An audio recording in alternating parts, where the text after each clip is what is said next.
didn't show. Okay, guys, I just started the recording. We'll wait a little bit to start the official meeting, give a couple more people opportunities to join us. So just chat among yourselves there as we wait. I want to propose something while everybody's waiting and people are coming and all that kind of stuff instead of wasting this incredibly valuable time. Because I awoke this morning with this impression that, holy cow, I've been talking about what we focus on is what we get. And what is our media? What is our films and movies and all of the dialogue is all negative. It's like about this incredible dystopia that seems to be being presented. Well, we've been getting it worse and more violence and so on and so forth, and more ways to kill people instead of to enliven people and to enrich the land and so on and so forth. What happens when we actually start to be able to turn it around and get to be able to focus on the things that are uplifting and positive and productive? I think there's a vast change. And the only change can happen is when they see it, when we start to be able to put it out there. So I'm thinking, okay, there's a Getty Museum here in Los Angeles. And this Getty Museum, there's actually two of them, uh, has exhibitions. And why not have exhibitions on peace and producing peace? Like having a huge thing in the middle of the uh, the gallery, and people can draw their images of peace with all these different colored chalk or whatever it might be. And they just put a little, signature there, whatever. And then go on and see all these images around on the walls that are all about peace and prosperity and joy and all of that good stuff, and be inspired instead of seeing what they see on TV, what they're shown in the the mass media and so on and so forth. Just some thoughts. And also, excuse me, uh, asking, let's say, perplexity. What are the 100 most impressive exhibitions of art in the world that has inspired peace? Well, then we can then easily produce this gallery. And then we can also ask it some other things like that. But what are we investigating? Well, I don't know. We all have our focuses, and mine happens to just be peace. Of course, I don't know about just. I think it's the highest level of joy. So there's my diatribe.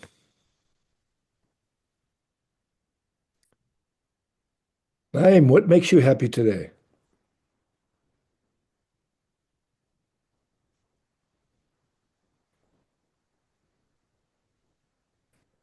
Yeah, that mic is going to go on shortly, isn't it?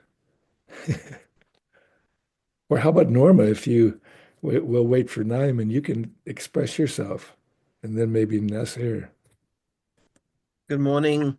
Sorry, I wasn't sure my voice was mute still. My apologies. Good morning, everyone. Good morning. Mm, Shalom. Yeah, well, Assalamu alaikum. walaikum assalam. It's been a while. Um, I'm sorry, what was your question? A simple one. Most people ask it when they meet each other, don't they? What's bringing you joy today? What bringing you joy today? Okay, yeah, that's a good question. Well, we have to define joyfulness first, right? Oh, you can if you'd like to, or you can just express it and then Correct, you get the correct. idea Yeah, of it. yeah. No, it's a well. What brings joy is if you can. So I was looking at the invitation for this particular event that we go, for the Saturday event, and I was like, all right, there's uh there's a joy in that the things are happening, the new things are up and coming, but how you can harness them. That's the biggest thing that brings joy to me, and how you can put them together for the benefit of others. And one thing that I believe the karma says is what you know, if you don't transfer over, you're not gonna get it. And that's something need to be think about. Give what you want so that you get what you give, right? Correct, correct, correct. And if you don't, then it stops. And if you ask and ye shall receive is from another scripture. And so when we ask for peace on earth and ask for ways to be able to bring it from all the different AIs and get those answers and put them into visuals and put them into shorts and put them into reels or whatever they call these little things, we might be able to get it down to the level of youth. True. True. And of course, that is the future instead of them seeing gobbling kind of things going across the screen and so on. Yeah, right. One thing Okay. that this, yeah, Uh, one thing, I'm just thinking here. It's now 10 after. Why don't we get the meeting started and then we can continue? And so that as people join us, we'll be on topic, if you would. This is so we we don't go beyond noon, which is almost 3 hours from now, as some of our previous meetings have gone. Um, so let me make this official.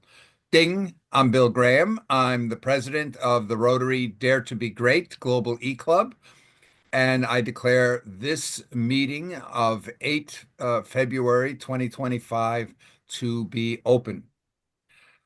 The subject here for this meeting is again not necessarily part of a long-term planned agenda, but a reaction to things that have been happening recently in what many are saying is the most uh, transformative uh, series of events that are taking place to affect our world, affect our lives, affect the entire human race. It's not climate change. It's artificial intelligence. And a main reason why this is deemed to be such a important topic is that it has the potential literally to destroy humanity. And even in its best case, it's most likely to disrupt humanity more than anything else that's happened in tens of thousands of years. For tens of thousands of years, the world economies, the local economies, what have you, and our societies have been based on the idea of human labor. Humans do something, they share things, but the value, all value, is based on something that humans created, whether that was collecting berries and sharing them or eating them themselves, or whether it was hunting, being part of a hunting party or growing some food somewhere, and then trading food, maybe trading part of the hunting success with somebody else's berries that they collected or whatever. And we are on the cusp potentially of what is being called a post-labor economy. That's an economy where human labor no longer has value, at least in the mainstream economy, does not have value. We have to still figure out what that means for the so-called informal economy that exists around the world, in many parts of the world where people are unable to participate in the formal economy because they don't have the means to share things the way the formal economy requires. They don't have any means of income, if you would, and so they barter and share, and we're not sure what this is all going to mean for that economy. But the economy that almost all of us live in could potentially no longer exist. And the second reason why uh, that AI is considered to be so important is that this could potentially take place literally in within a couple of years. We're not talking decades. We're not even talking a large number of years. There are projections now that by late 2026 or 27, we could already be seeing major impacts of what is taking place here. Now, why the topic this week? Why are we doing this week? Last week, I said, "Wow, there's such transformative things that have happened in that week that we had to be talking about that." And now I turn around and in today's invitation, I said, "Hey, this week is the week where the biggest transformative items we've seen so far are here." And last week it was because we saw DeepSeek and we saw uh, um, a lot of items come out. OpenAI introduced the O3 mini model and so forth, and it caused us uh, to go, wow. And they introduced Operator for agents to create agents that are the thing that's probably going to take over almost all the jobs that exist out there today. And because it doesn't only advise you as to what you can do, but it actually does things for you. So just 1 second.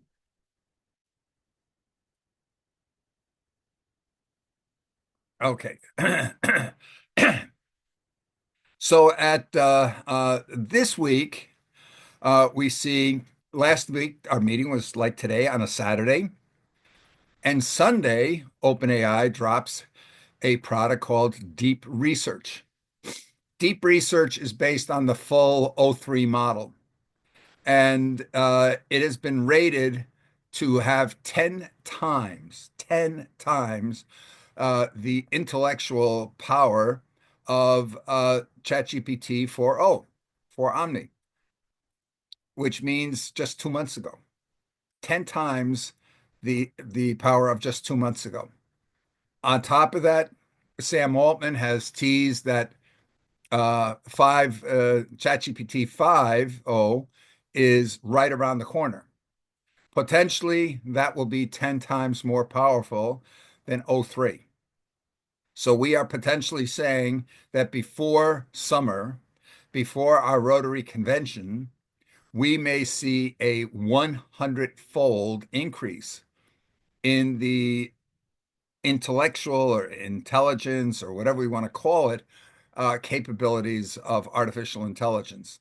And if we combine that with the capabilities of agent technologies, this could could really put us in the back seat as far as what's taking place. There's a lot of people that say, "Don't worry about it. Hey, in the end of the day, we're the ones that are making the agents." Uh, but why do we think that has to be like that? A year and a half ago, that we saw people were going crazy. There's this new job opportunity out there called prompt engineer.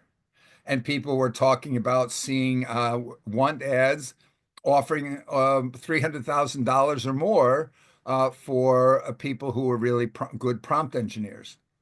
But today, the best prompt engineers are AI. If I want to have a really good prompt to use in Gemini or in Perplexity or Claude or whatever else, I'm probably going to ask ChatGPT to make the prompt for me, to help me figure out what would the prompt look like that would get me the best result in whatever I'm trying to accomplish. So this is agent technology here. It could be dramatic. The other thing here is that we have to recognize is that AI until now, we have 2, 3, 4% of people who are really deeply engaged in AI and following what is it capable of. The majority of people have no idea. Let's leave aside those people living in remote villages somewheres that don't even have electricity.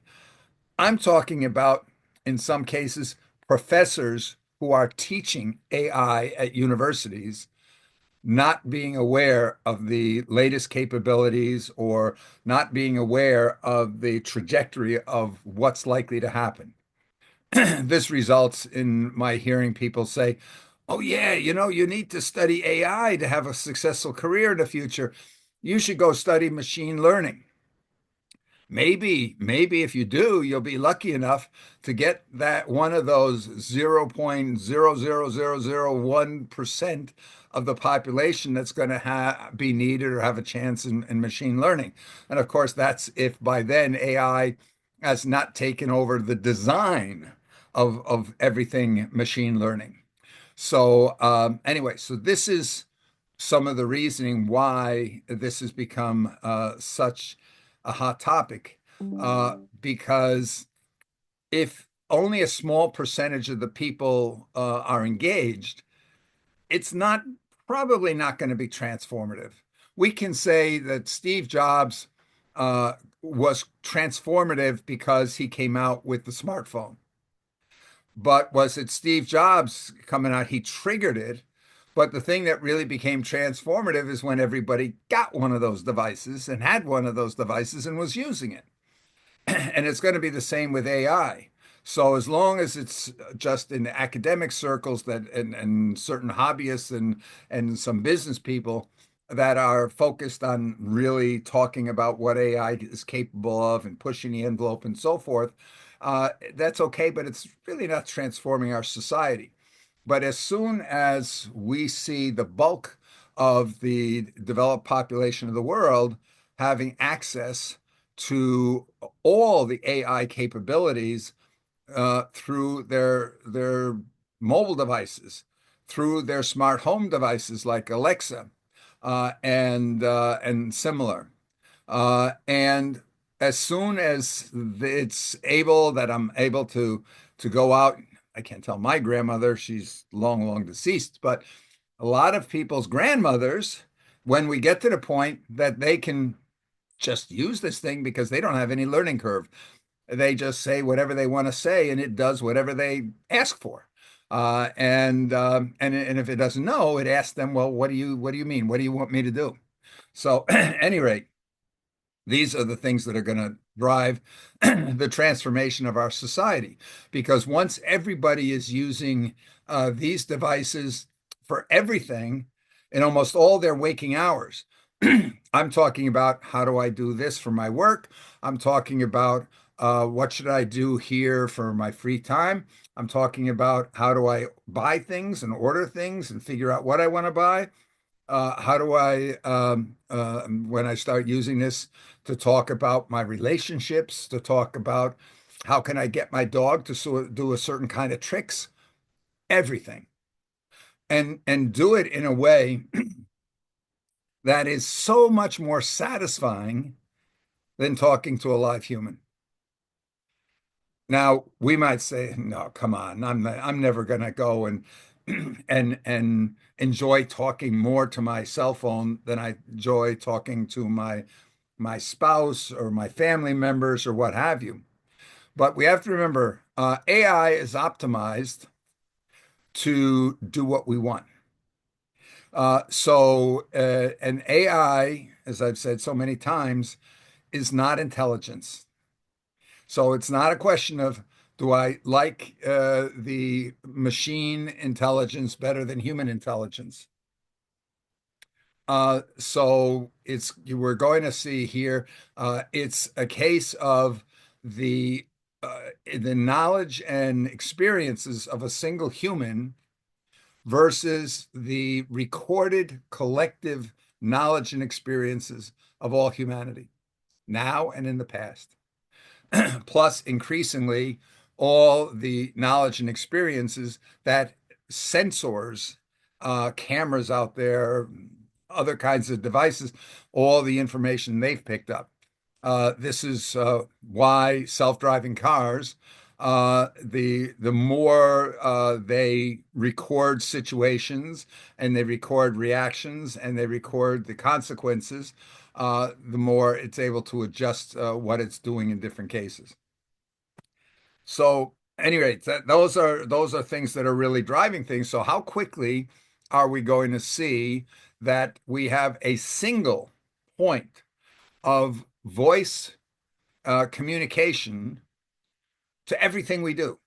because I no longer have to go to an app. I no longer have to go to the weather app. I no longer have to go to the maps. I no longer have to go to search. I have one interface, and this one interface I have does everything for me.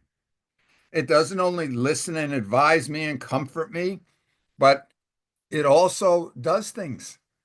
So when I say, oh, I need to do a market survey here. Would you go out there and survey the top 1,000 CIOs of the biggest 1,000 companies about what their preferences are to this or that, and find out which are interested in a kind of a product or service that I provide, and begin a dialogue with them to interest them in my product. And it'll just do it. So, and that's just touching the surface. If I'm in a construction company, I have a construction company, I might want to just say, oh, in this geographic area here, find for me the properties that would support the buildings that could bring me the biggest profits in if I constructed a building in those areas. Then go and negotiate the prices to find out what the best prices would be, and let me know what those are. And then if once you tell me and tell me the kind of building we could build and so forth, based on your knowledge, the AI's knowledge of the soil types, the zoning laws and everything else out there. And I say, fine, go buy the property for me. And it goes and buys the property for me. And then I tell it here, okay, now tell me what some design alternatives are for the building. Tell me what the construction costs, relative construction costs, the relative rental income or sales price would be, and basically tell me what the best opportunity is, and then go and put together the package here to arrange mortgages, put together the requests for proposals or requests for quotes from subcontractors to do the building. Go out there and get all the building permits for me, go negotiate and meet all the needs of the various bureaucracies to get those permits, and then go supervise the construction. And while you're doing that, go and put together for me the marketing plan to get renters or to find buyers to buy the property. And I can do that completely. Now, that if we could do that, just imagine if that is possible, what can't we do? And it's very interesting to see there's sort of a bet going on out there in Silicon Valley, and that is, when will we see the first 10-person billion-dollar company?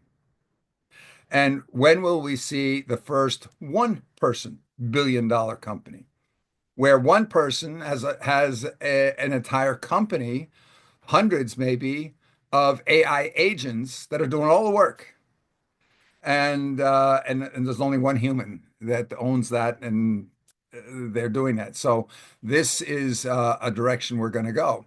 Now, this week, um, oh, before I go into that, now we have to think of what the ripple effect of all that is. If you got one person who's got a billion-dollar company doing all kinds of things, well, where are all the workers going to go? If we got one person with a billion-dollar company, potentially a couple of years later, we're going to have thousands of people with billion-dollar companies and $10 billion companies and $100 billion companies, and they're going to represent a few thousand humans on the planet.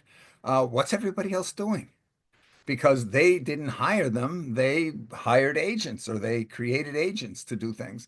And they probably have an agent whose job it is to create the agents they need to do whatever new things they need done. So we've got to think, what does that mean for education? What are we educating people for if there's no jobs, if we're not educating them to be able to have a job? And we could say, well, no, no, no, we're educating them to be these owners of these super companies that are AI driven. But that's like saying I'm a sports coach. Kurt, you'll be able to relate to this, and saying to everybody, okay, I'm going to make you one of the top 10 players in the NBA. So come with me and I'm going to teach you to play basketball at that level. Well, we know that the top 10 is 10.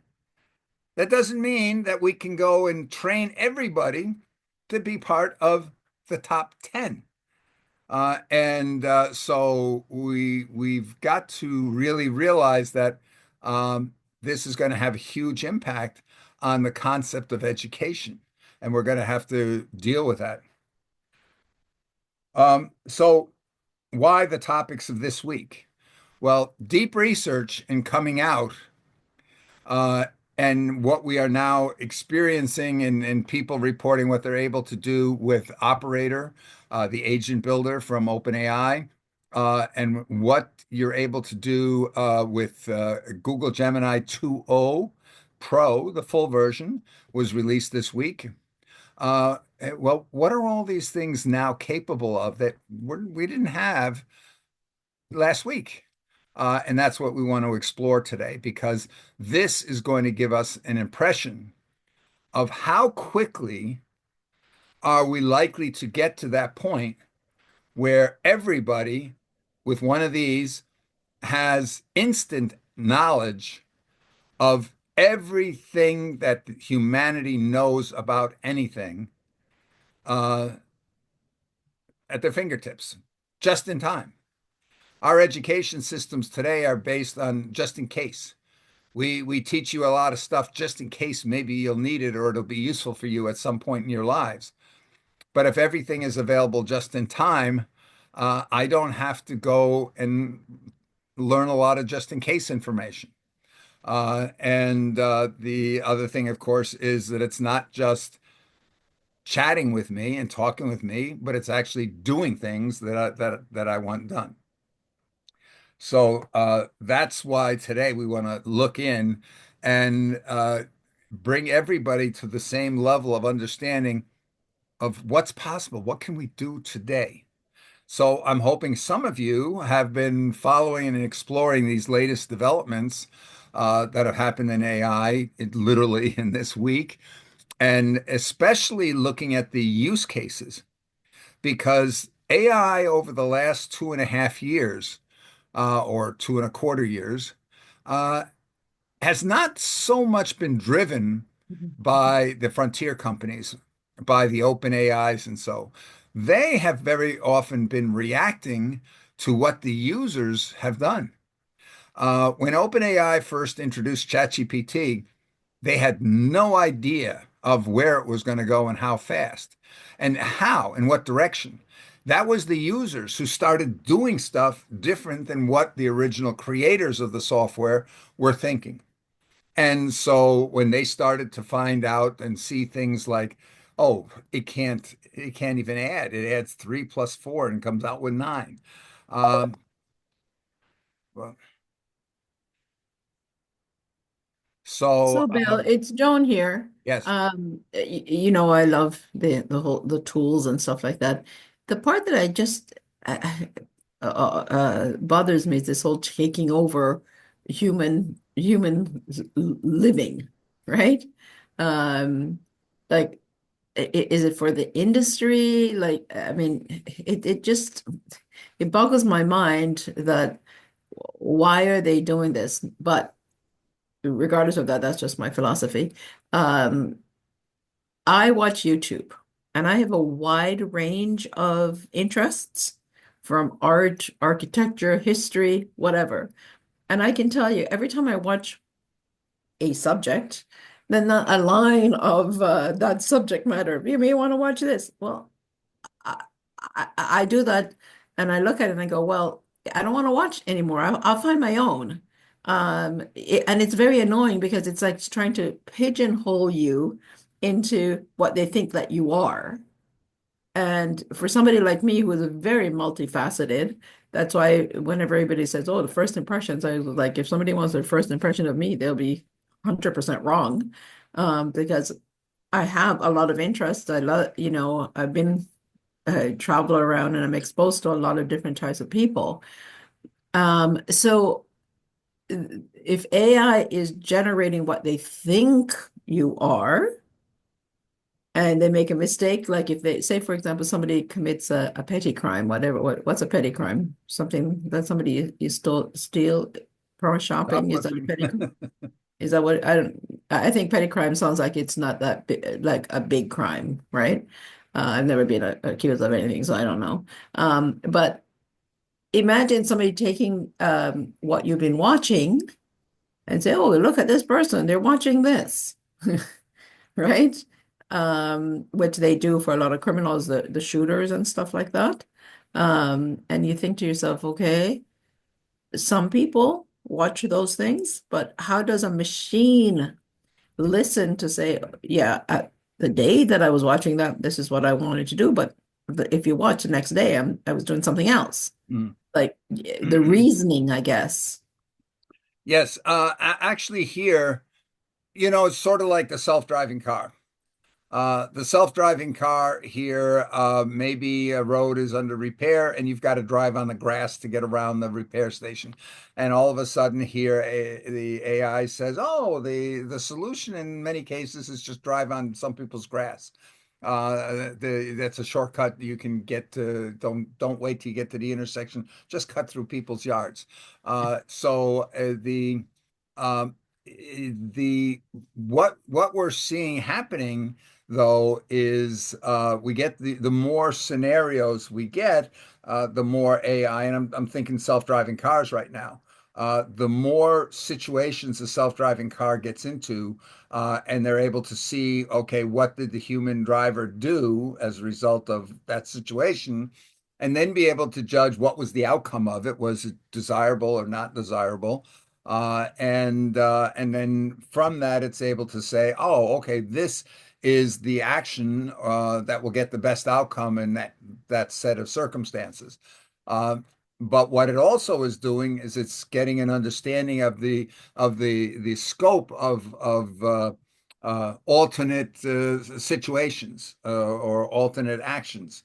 And so it will learn that, oh, you are interested in so many things, and it will start giving you a broader variety of things you're looking for. Now, this is a double-edged sword because one of the things I really appreciate dealing with a lot of AI and the search tools and things out there right now is if I'm looking for a particular product or something, and I don't find it at that moment, but the next time I go in and AI is telling me, oh, by the way, here's a new product here that is maybe along the lines of what you were Yeah, looking for.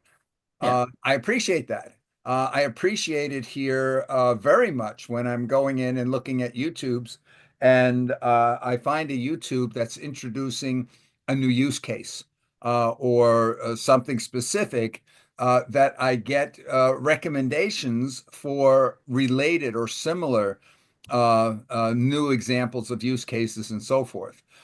In fact, one of the things that we'll talk about is how we can even strengthen that.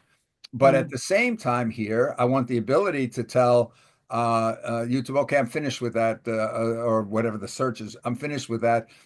Don't emphasize, don't prioritize that anymore. So But this, there's also this whole sense of almost, even though that's helpful, and I do agree with you that it's very helpful that they do source and later give, that's a positive. But it's also almost, I feel like I'm a very private person, and I feel like this, you're being watched or yeah. there's a sense of invasion of privacy that Yes, you can't look. this is something that's very interesting because if you talk to any of the chatbots about what's coming and issues related to it, they bring up privacy all the time. And last night I had dinner with some friends from Germany, and Germany is a very, very concerned population about the privacy. Almost nobody I know other than kids will use WhatsApp or any social media over there. And that's resulted in the European Union putting so many constraints on AI that all Mhm. the major AI companies are basically saying, okay, we're gonna release our products to everybody, but not to Europe. because Europe is putting so many constraints and threatening us with so many lawsuits that we're just going to cut Europe out until we are sure that it's not going to get us in trouble or whatever. And it's potentially going to cost Europe its role in the world economy. It's really a major problem. And I'm just taking a look here. I don't see her on the call. That one of the young people that we interact with on a regular basis from Italy, a year and a half ago, was telling me how Italy banned anybody under the age of 18 from even interacting with AI. And of course, uh, given here that AI is going to be one of the major aspects of education, that really was causing a significant Yeah. problem there. But the privacy issue, the bottom line is, um, we have to think of it a little bit as a doctor. So when I go to the doctor and the doctor says, okay, could you tell me your history or tell me what ails you? And I'm saying, well, I'm sorry, but I'm a very private person, so I can't tell you. We can't expect the doctor to really help us in getting a proper diagnosis or getting the proper treatment recommendations. So we have to realize that certain parts of privacy are not going to be possible going forward. The question is going to be, do we have control over that or not? Now, most of the tools, including tools from places like DeepSeek, give you all kinds of levers and controls to govern how, whether you're going to allow cookies to track you or other things like that. But almost every single one of them has the capability that it can bypass all those constraints and know everything about you. And of course, we're now in the United States, at least, reaching the point that we don't have to worry about the owners of big companies using their tools to crack all of our private information because we've got a government that's handing all of our private information over to some corporate leaders there. But That's the whole thing, Bill, is that there hasn't been privacy, really speaking, yeah, in the world with a number of years at least. mhm. And it seems to be insane to think so with the way that the computers Right. are. And like you said, these guys that are designing these things can crack it easily because they got the, the background for it. Well, and also there's backdoor capabilities built into almost every software. Now that's built in partially to be able to check that the software is doing what it's supposed to be doing, or that it's protecting you, that your data is truly protected. And most software development companies have people whose job it is to figure out how to break the software so that they can build in mechanisms to protect against those things. But the bottom line is that privacy, on the one hand, we say privacy is the ultimate. On the other hand, we say transparency is the ultimate. We need transparency. We need to know who's doing what. We need to know why they're doing what they're doing. So, um, in a way, we're saying we want privacy for ourselves, but we want transparency for everybody else. And so that's going to be. But I do. No. Just to say, we need transparency when money is being spent and for institutions, but individuals should be allowed privacy. But it's a non-argument because it doesn't exist. So Yeah, and it's so going to I don't become. want to belabor it. Yeah, and it's going to become less and less and less. One of the things, if we look at education, for example, and there's a desire there among a lot of people developing education tools. I want to be able to look into the head of my students. I want to know whether my students are comprehending what I'm delivering to them. I want to know, are they really understanding it or not? I want to know to what degree they're paying attention. I want to know what other things that are going on their heads are competing with their thinking about the subject that I'm wanting them to think about in class. So there's your ultimate thing, and there's in Japan, there was an experiment that I read about. Oh, this may be, but it was before COVID, so it may have been around 2020, 2019. They called it, I think, Classroom 360. And what that was they put cameras all around the classrooms, and they were able to focus in on the faces of any students, and using the micro muscles that you don't even realize are moving, they were able to really measure the comprehension rate of students to things that were going on in the classroom. And There was a lot of talk about it at the time, and then everything switched over to talk about COVID. So I don't know what's happened with that in the meantime. Naim, maybe you have some knowledge about that, or otherwise, please, with your comment. No, no, I just wanted to have been listening to some wonderful thoughts and ideas and all that. My question is that we all know these tools are up and coming, what they do. I'm talking about cause and effect, the causality of this whole thing.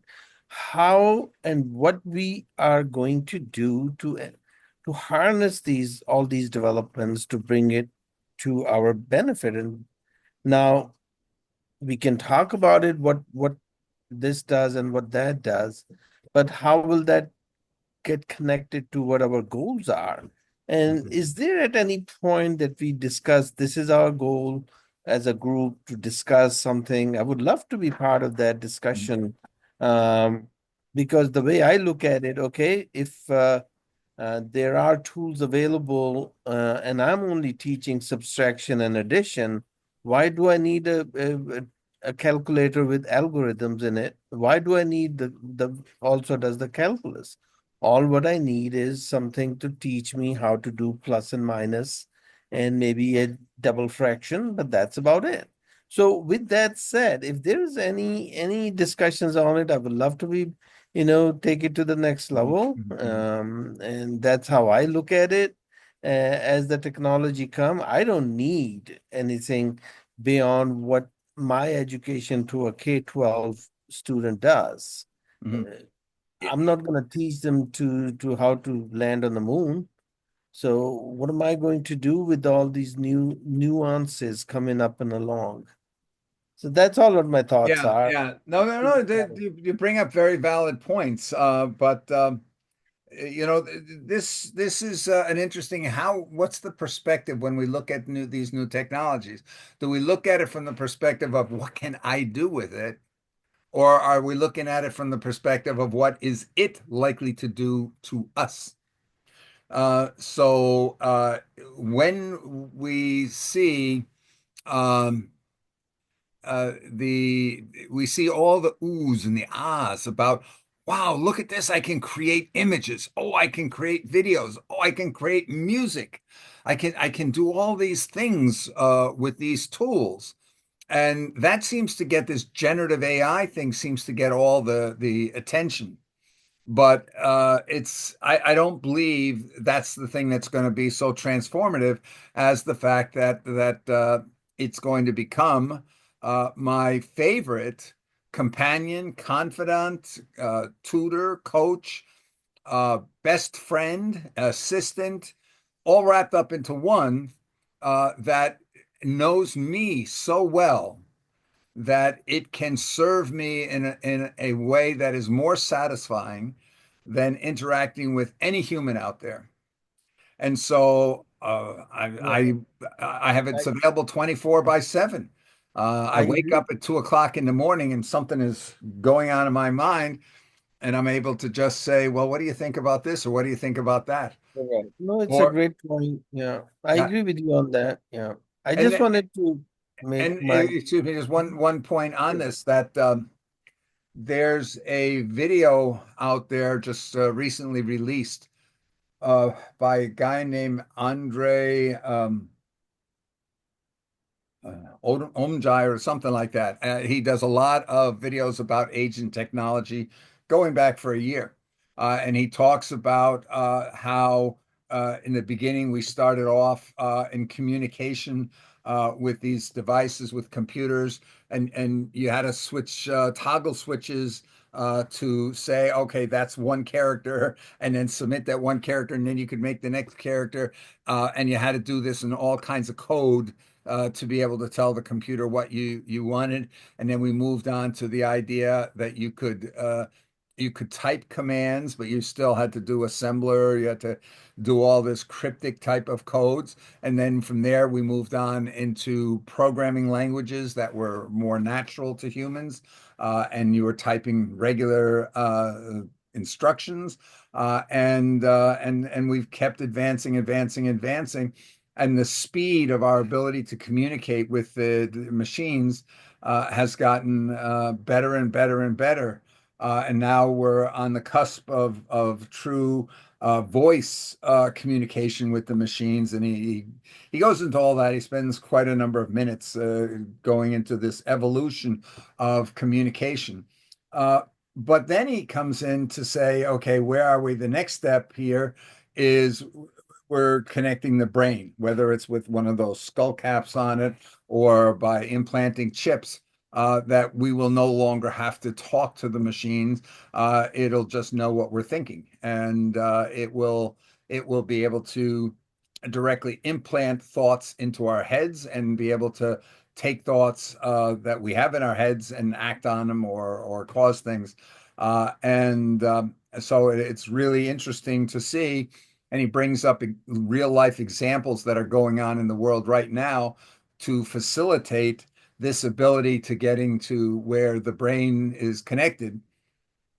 I sort of look at that, and if you talk about things that scare you, because I'm thinking here that with all this technology, one of the things that we are doing is whether it's just using it to calculate and say, okay, tell me what 247 divided by 3.5 is, that I'm outsourcing functions that I would otherwise do in my brain. I'm outsourcing these to an external device or brain. But when I start that it's my focus for everything, it's telling me about everything, and I'm talking to it about everything, and I start to get to where it's thinking. Basically, at some point, we've outsourced the majority of the functions of our brain, and the local brains no longer mean anything because we're all connected to this big super brain, and there's only one brain left in the world, and that big super brain knows everything, controls everything, and all the rest of these individual little human brains around. They're just communication interfaces, nothing more. They're not real brains anymore. Anyway, I don't want to go down there because we still have a couple of years, I hope, before that happens. Lloyd, please. Yeah, sorry for missing the first 45 minutes or so. I will hopefully be able to get the video recording of this Yeah. and as I've been doing, actually putting it into the AI systems and getting summaries Yeah. from them. Actually, that's what I wanted to ask you about because it was a couple weeks ago, I think 2 or 3 weeks ago or something, you introduced us to Gemini um, AI from Google. And actually, yesterday I had used it to analyze a YouTube video to get basically a summary of everything that uh, people had been talking about in the video. And then I was able to ask it questions and get some answers. This morning, though, I took another video I wanted to be analyzed and I put it into Gemini. And it's telling me specifically, it says, unfortunately, I don't have the ability to access or summarize the content of videos. So something changed between yesterday and today on Gemini. I have no idea what's going on. So do you have any clue of Yeah, and we're going to talk about that. We really should switch over because the purpose of today's session is really to bring you up to date on what's new and how capable it is, how much the capability has increased over the last week, and therefore what we're likely to see in the coming weeks and months of this year. We don't even have to be thinking anymore about 26, 27, 28 and beyond here because things are moving so fast that that the world is going to change dramatically in a matter of months. So yes, the uh, the 2.0, Gemini 2.0 is still listed as experimental. But we're going to go and take a look in at some of those capabilities. And I agree with you, the ability for it to watch a video and have a discussion on that video is something that I was going to talk about today as wow, this is great. You've been able to do it in Notebook LM, but to be able to do it native in Gemini. And Uh, yesterday I was able to actually, for the first time, um, what did I use? I used ChatGPT to generate images. yes, And I created a logo. I just see, here's what I want in the logo, and it actually produced the image for me. But absolutely. it restricted it, I think, to three, because I asked for five, and it produced one. And then I said, could I have more examples, like different options? And then it produced two more. And then I said, any more? And he goes, no, that's it. You're sorry, no more. Yeah. No, You're this, restricted yes, they to one three a of the day or things something that like we're that. seeing is all of these tools, because we have to remember the more powerful they become, the more compute resources they require to respond. And as we see the number of users going up, and as we see the complexity of what they're offering going up, they are restructing the usage. So you're only allowed to, for example, with They're throttling them ChatGPT. essentially. Yeah. Exactly. They're throttling how many requests that you can process in a 24-hour period, for example. And that's applying across the board, whether you're using Perplexity Pro, whether you're using Claude 3.5 Sonnet, whether you're using ChatGPT, any of the advanced ChatGPTs. Yes, this is an issue. And because Gemini 2.0 is released as an experimental stage. Yes, some functionalities might be there 1 minute, not there the next minute, and be back another minute after that. If we're on the cutting edge, or what some people call the bleeding edge, this shouldn't surprise us. So Yeah, let's. and I asked it why it wasn't able to process. I basically asked it, Yeah. why can't you process it today? Because I did it yesterday. And it said, I can't answer that. Well, Sorry. That's a yes, technical thing. yes, unfortunately, Gemini is not as good at being able to answer current information as ChatGPT actually is doing a better job at it right now than Gemini is doing. Yeah, there are some things like that are going to happen. But let's talk a little bit about some categories of things. Um, I want to start talking about something that's been around for a while, almost ancient history. It's been around for at least 6 weeks, and this is something called ChatGPT Canvas. So I don't know how many of you are familiar with ChatGPT Canvas. I'm going to share my screen. Uh,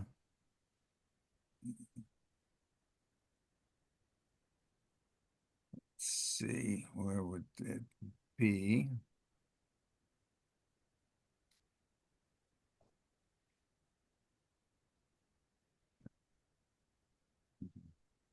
Not there. Hold on just a minute. I just need to find what is the correct.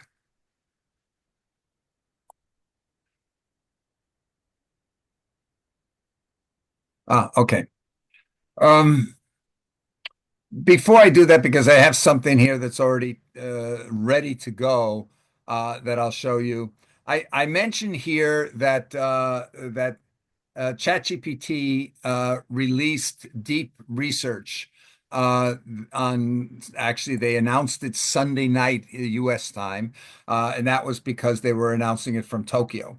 And but it seemed very unusual from the perspective of those of us in the United States who are sort of used to getting information. What does deep research do? Deep research enables you to ask for information about something, and it will develop an entire plan. Okay, actually, I'm changing course again. I'm going to show using Gemini deep research first, and then I'll go over to ChatGPT deep research. This is something I did as an example of what you can do in deep research. And what you're seeing here, this is in Gemini deep research. I asked the question, what would happen if the U.S. school system were to switch to a mastery-based model where each student learns at their own pace, blah, blah, blah, blah. And Gemini deep research responded, here's my plan of how I'm going to tackle that topic. Let me know if you need to make changes. Okay, and then it said, this is how I'm going to do this analysis. I'm going to research websites. So it repeated what I said, and then it said, okay, I'm going to find research papers and articles on mastery-based learning models. I'm going to find case studies of schools or districts that have implemented mastery-based learning. Then I'm going to find articles and expert opinions on the potential benefits and drawbacks of a mastery-based learning system. Then I'm going to go out and find information on how a mastery-based learning system would impact the role of teachers. Then I'll go and find information on how mastery-based learning systems would impact the assessment and evaluation of students. Then I'll go and find information on the potential challenges and barriers to implementing a mastery-based learning system in the U.S. And finally, I'm going to compare and contrast the mastery-based learning model with the traditional model in terms of student outcomes, teacher workload, cost, and other relevant factors. So it told me this is the plan. And then it asked me, let me know if you need to make changes. In other words, it gave me time and the opportunity to go and say, oh, please modify the plan, add this, take this away, whatever. So I can influence the plan. What I didn't include here, then there was a button that says, okay, that's a good plan. Start the research. And then it showed me a little symbol there indicating that it was doing all the research. And then it said, okay, then I'm going to analyze the results and I'll create a report. It's going to be ready in a few minutes. And so then this is what the report that it came back and gave me. This is all it. This is not me summarizing what it said. This is the report, literally, that it gave me. So reimagining the U.S. education system on a mastery-based learning model. So it came in. Bill, I just wanted to double check that we're seeing the right screen, because what we're seeing right now is Google AI Studio, and that says, what Oh, will I'm you build? sorry. I'm sorry. You have the wrong screen, I believe. Yes, okay, you're 100% right. I changed screens. I apologize for that. Let me stop that share and let me switch over.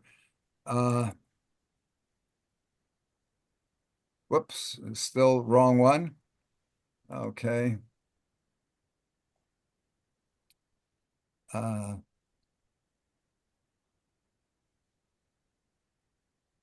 ah, no, still wrong one. Sorry about this. Okay. So here, this is an example of Gemini deep research. Okay, so at any rate, here's what I asked it to do up here. That's the scope of what I've asked. And then it came back to me and said, okay, here's the plan of how I'm going to tackle it, and tell me if you need to make changes. And then it came back and it said, okay, here's my plan. These are the things that I was just reading off to you, that this is the approach of how I plan to approach researching this topic. And then I'm going to analyze the results and create a report. And then this is the report that it gave me. And this is exactly, with all the fonts and everything, this is exactly what it gave me. Reimagining the U.S. education system on a mastery-based learning model. And so it goes in, explains the mastery-based learning model and pre-assessment, formative assessment, corrective activities, enrichment activities, summative assessment, the role of the teacher. Then it went into the details of that. and then the potential benefits of a mastery-based system. Went into all of that, and then the potential drawbacks and challenges. And this is really very, very good information. Assessment and evaluation in a mastery-based system. Then it went in and found case studies in different schools uh, for that topic. Then it came up and created a table that compared mastery-based versus traditional and compared on pacing, student grouping, teacher roles, focus of learning, and so forth. Then how to address the challenges that it came up with, and then a conclusion, a vision for the future. And then finally, it said, here's all the works that were cited, all the different places that it went to dig out that information on it. Um, and my effort in this particular project, other than copying it, well, actually, I didn't even have to copy it out of the where this came from, because one of the things that Google Deep Research does is that when it creates a report, it gives you a one button to export the report to a Google Docs, to that it will create a Google Doc from the results of the research. So before I go into anything else, It, comments, thoughts. yeah, It is took me there a about, cost to this? no, this is free. So what is the URL? You go well, actually, you just go to Gemini right now. Really? They just added it to Gemini. Just make sure you've Okay, got the latest I have version. that. Yeah. And the thing that is a little bit amazing on this is that hold on just a second. So And my question is, I just had some research done for one of our programs from FBSC, but it was two researchers, one from England and one from Kenya that we got to do it. And so they have certain rules that they have to follow in terms of all the acknowledging where their sources are, this kind of stuff. And so we can publish it because FBSC asked them to do this, like requested it. Um, so can this be published? yes, yes. Now, you asked if this is free or not. I Yeah. have to qualify that.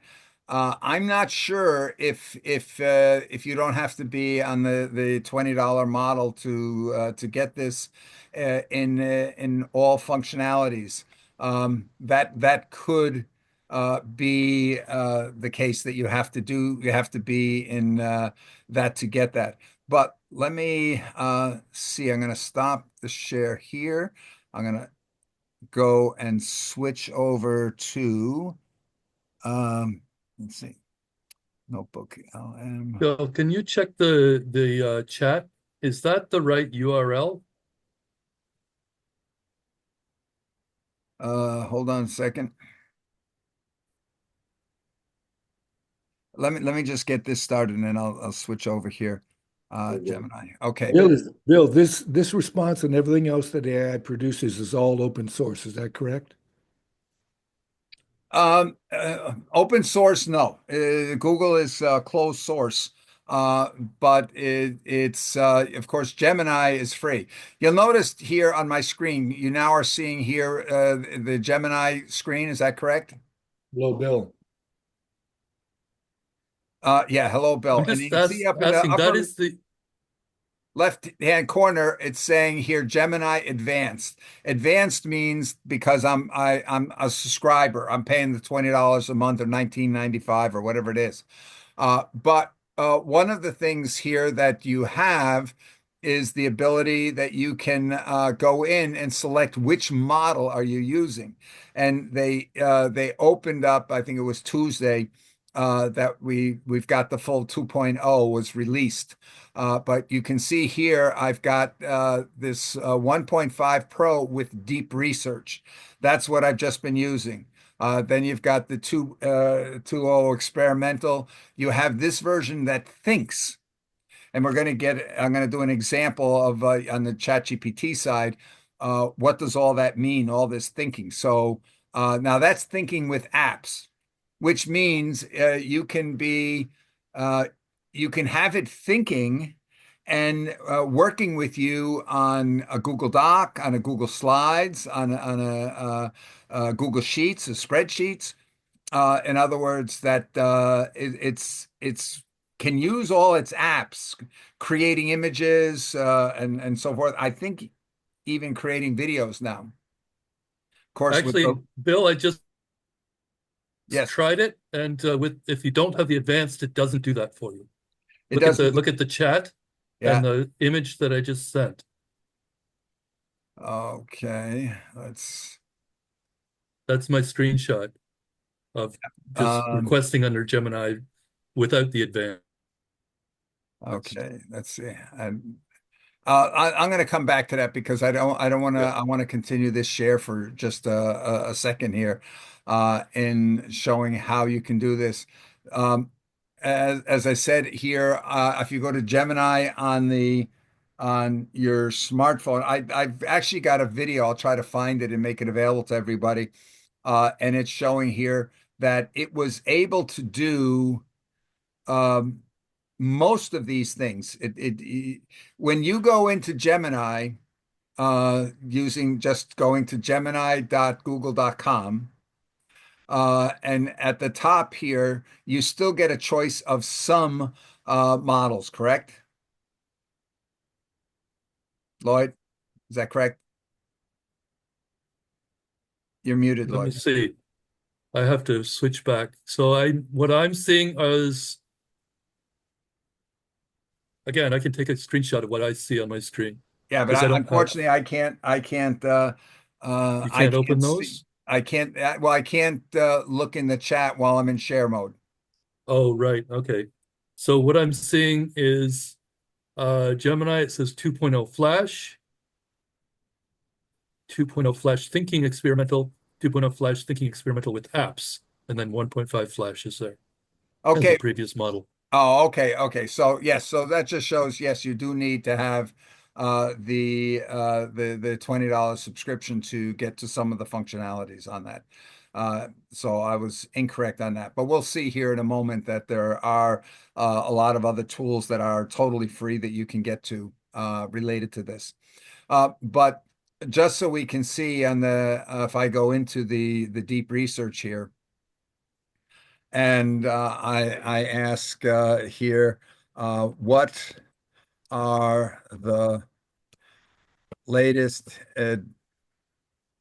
advances in oh, okay, what are the latest uh, business opportunities with agent technology um, for a business I might want to open? Okay, so it's doing this just a second thing here that you see. And now it says, here's my plan of how I'm going to tackle that issue.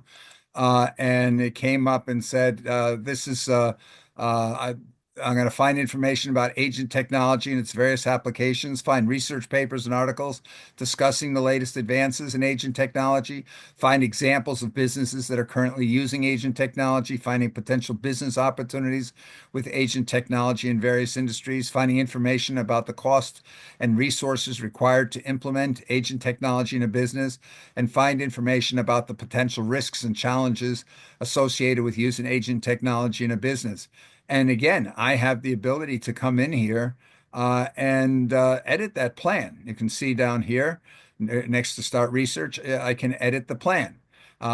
Tell it here, oh, I want you to make this in a particular industry or whatever it is you might want to do. And I have the ability to share and export what I'm doing. So if I have a team that's working on this, and so this is pretty. I think that's pretty amazing. What are your thoughts on just looking at this? That it came up with a plan of how it was going to approach doing the research on this topic. Comments on that, please. I think this is at least they've provided the opportunity for users to uh, provide this that allows us to customize Yes. Now the be aware. outputs based on what we really want. Yes. Now be aware, DeepSeek R1 does the same thing. It will tell you, hey, this is my plan of how I plan to go about that. That's their thinking model and that's open source. So it is totally free. But if you use the version that's online, if you go to their chatbot to do that, obviously you're going to the servers in China and you're basically giving them the right to collect all the information about the interactions you're doing with it. If you have a computer that's semi-capable, you can actually install it locally on your computer and have it do all these things. And it's doing it locally. Now, obviously here, you're not interested in just what it learned in its training. You're wanting this to go out and research the internet and find the results of doing all this research for you. And when we get into that, it's very hard to go and control the privacy when you're the one wanting to go out and gather up all the information from every place else. So at So any Bill, rate, yeah, so Bill, I'm very interested in this because, like I said, we just initiated a research project, and it's completed. But part of what the research team did, they did face to face or somewhere by emails and um, um, visitations, but they had firsthand primary information as well, and they took pictures, real pictures from the museums and different places. So this is just collecting the data, right? um, yes, this is in a way collecting the data, but once it's collected the data, it's putting it through an inference engine and it's inferring out of that data new things. Now, I can't speak to how good Gemini is doing that versus others, but where ChatGPT, OpenAI is going on this, there's a number of studies that have been done recently showing that it will actually create new ideas. It's not, it becomes creative by looking and combining different things it found in different places. It can create totally new ideas in brainstorming and what have you. And when we think about it, isn't that what we do as humans? You know, we go through life and you see something here and you remember it, and then you see something else, and you can imagine, well, what would happen if A was combined with B? What would be the likely outcome? And what this does is it results in us being able to visualize something that never existed, but that we can imagine could exist. And that's really what it's doing here. Just so you see here what this is doing, it's now up to 37 websites. Just a minute ago, it had far fewer. But these are all the websites that it went to and it researched and pulled up in the information and it read all the information on this. And we Mhm. can see here in a minute this it's either it's finished or it may come back and we'll see this 37 number go up. The max I've seen it so far is it went to about 159 websites. Now, Mhm. to compare the search in Perplexity and in ChatGPT search, and until a week ago at least, in ChatGPT search, usually once it got about 7 sites or so, 6 or 7 sites, it would sort of conclude, okay, I've got the gist of the direction, and it would respond with that. And that's Mhm. why they're calling this deep research because it really goes out there. You can see it's taking a lot of time. It's Mhm. not just going and saying, I found some information, here it is. Hopefully, it's Mhm. the best information and it's the right information. And And just so, one more comment before you go. One of the things that why this research was so good for us was that when the team did the outline because they were working with other people, but when they brought it back and we were on speaking, some creativity came out of that that were more responsive to actually what's happening today. And historically, it's obviously about the Victory Garden, but the whole creativity side of it was phenomenal, because it really, but it was through the dialogue and looking at what was researched and how do we, outlay it. But anyway, I just wanted to say that. Yeah, yeah. Well, one of the things I just wanted to mention that I do use these AI tools quite frequently is to produce the summaries of our meetings, these calls, right? And I did it for the Commons Cluster discussion we had, and it basically took an hour, right? It was done right away. Um, and one of the things I like to do as well is ask the AI, provide me with your suggestions on next steps, action item based on the action items, and it'll give me its suggestions for the next steps, and I can use that to create the agenda for the next meeting. And so it is coming up with these new kind of ideas Yes, on yes. what should we do moving forward. Yep. And I'm going to show you. This was the state of the art a couple of weeks ago. What we're looking at right now was the state of the art a couple of weeks ago. And we are about to see how this has now been relegated to kindergarten. Let me just see, Dolores. Um, Yes, Bill. So yes. before I just wanted to make a point, but before I make my point, I just wanted to follow up on Lloyd's comment about making summaries. So the thing is, sometimes you don't even have to go and use a large language model like Gemini or ChatGPT to summarize your meetings and get those action points, because AI is being introduced into the transcription tools and the apps that you already use normally. And so at the moment, it's just being introduced as little features so maybe there'll be a little button that shows that you can use AI to summarize the meeting. Tools like Otter AI can give you the highlights of the meeting you just had. Whereas before, it would have just been a transcription of the entire thing. So I just wanted to add that. And then my feedback on... Unfortunately, I can't speak right now. I will, okay, thank you. Sorry about that.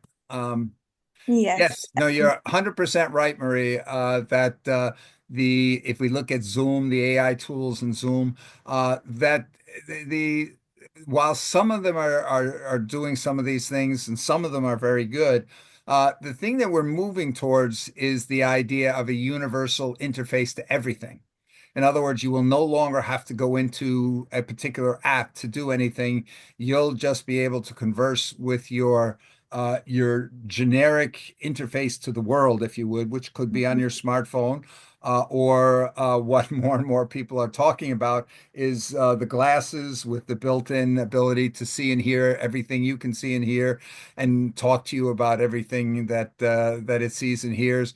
But not only what it sees and hears, because it's connected to networks, so it can see everything all the other network cameras around it are able to see and hear, pretty much anywhere in the world. So, you can say, "Hey, what's the weather like in Ho Chi Minh City right now?" And it will be able to tell you what's going on, or even be able to show you what does the street scene currently look like there. So yes, these are moving very, very fast. And Marie, I'm very glad that you're joining us today, and hopefully we'll be more involved, and hopefully you'll join the. I'm a founding board member of the Artificial Intelligence Rotary Fellowship. We were just chartered about a week and a half ago, and so we hope we can bring together throughout Rotary worldwide all of those interested in AI and where AI is going. Kurt, yes, please. So Sorry. on that, Bill, I Oh, just wait, want to wait, mention. just 1 second. Okay. Yes, Marie, we're not finished? Yes, no, I was making my final point, giving feedback on the deep research. So because my background is research, what what I like about this is the fact that it gives you the structure. Because, like you said before, Perplexity would have been able to give you a few links to articles you could find, but this gives you more options for actual articles and PDFs that have been published on Google Scholar. So it's not just websites, because the thing is, with research, you're usually supposed to find credible sources. So with this, it gives you published articles that are credible instead of just maybe newspaper articles. So I like that, and the fact that it gives you the structure as well. So as a researcher, it does save me time, but I'm still the human in the loop. So I still go in to check that all the references are actually correct, and I can spend most of my time on doing the analysis instead of the majority on searching for the content and the structure. So yeah, so that's the feedback I wanted to give. Okay, thank you, thank you. Could That's I a say very two little important. things here? Yes, Lloyd. Asking, have you looked at Perplexity recently? Because I've been using that too.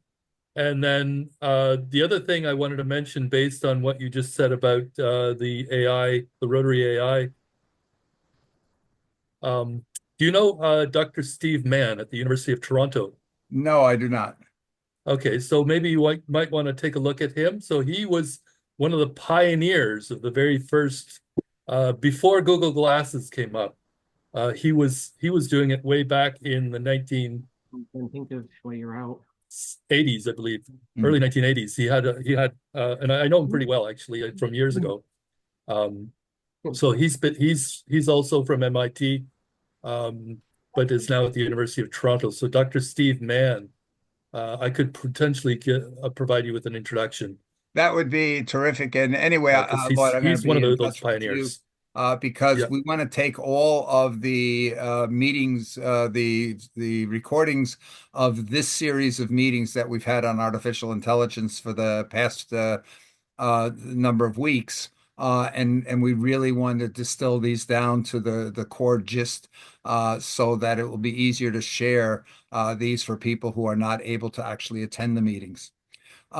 Yeah, Kurt, where are you? Hopefully, I didn't discourage you. Oh, no, not at all. You excite me about how to be able to use AI or where I may be going, but my biggest concern is where humanity is going. And this is the key element about the heart. And I there was a program on Humanity Rising Global Solutions Summit just the past 2 days. And it was probably the most provocative program I've ever seen on getting people to become sensitive, on sensitive to others as well as themselves, to experience a unity that I've never ever seen on screen able to happen in a short time. Another aspect of our issues of life is communication. And Ulf Sandström, who's a Swedish genius, has a technique Ulf's technique in regard to using clean communication and havening and a number of other modalities to be able to make it so that we actually become true listeners and draw the answers from the person that we're actually communicating with. That is the essence of what we're all here for. I put into the chat a link to one of the TED Talks about this particular program. But if you look at Humanity Rising's last two programs on YouTube, it's all about this orgasmic meditation. They call it Om meditation. Not exactly what people think about in meditation. So yes. Yeah. No, this is it's a very key point, and I keep reminding people that a little less than 2 years ago, Time Magazine featured an article about the rise of AI, and the cover was the end of humanity. So yes, we have to be careful and we have to watch out. Okay, I want to point out this thing finished its research round. And you can see here on my screen, hopefully you can see this on the right-hand side, there's a button called Open in Docs. If I click on that, it's going to go and copy this entire document into a Google Doc. Now let's just see what it came up with. So the latest business opportunities, what is agent technology? It talks about the categories, the simple reflex agents, model-based reflex agents, goal-based agents, applications of agent technology, virtual assistants, autonomous vehicles, healthcare, customer service, retail, examples of businesses using agent technology. It goes through those. And then the latest advances in agent technology went through these in detail. Then the business opportunities and talked about it in different categories. Marketing, retail, e-commerce, other industries, the cost and resources required to implement this. And here we get a breakdown of that. And you see there's a button here. I can literally just click on this table and it will export it to a spreadsheet for me. Then it goes and talks about this. Then the risks and challenges, model manipulation and parameter tampering, data poisoning attacks, adversarial examples, and so forth, and then concludes out of all of that. Then it comes and it says here's a whole bunch of content that I can drill into that would take me further. And then it summarizes again, gives me the links to all the 37 sources that it used to come up with this conclusion. Now, just here, initial impression, just going through that. What's your initial impression about the result that this thing came up? You saw me type in the prompt. It took me seconds, not even minutes, seconds to type that in, and this is what it generated out of all of that. Um, what are your raw comments about the scope of detail of the results and the comprehensiveness in terms of topic areas that it included in the report? I'm actually finding that sometimes the outputs are too much. I don't want to read that much. So in some cases when I'm using the AI now, I'm saying, please limit your answer to a certain length. Because I try to summarize whatever it is as much as possible because it's just too much information coming out the back end. Mhm. No, you're absolutely right, and it's totally fair to go and say, I want this research to be done from a perspective, so that you can limit the context or the scope of what's involved to certain angles that you're interested in looking at.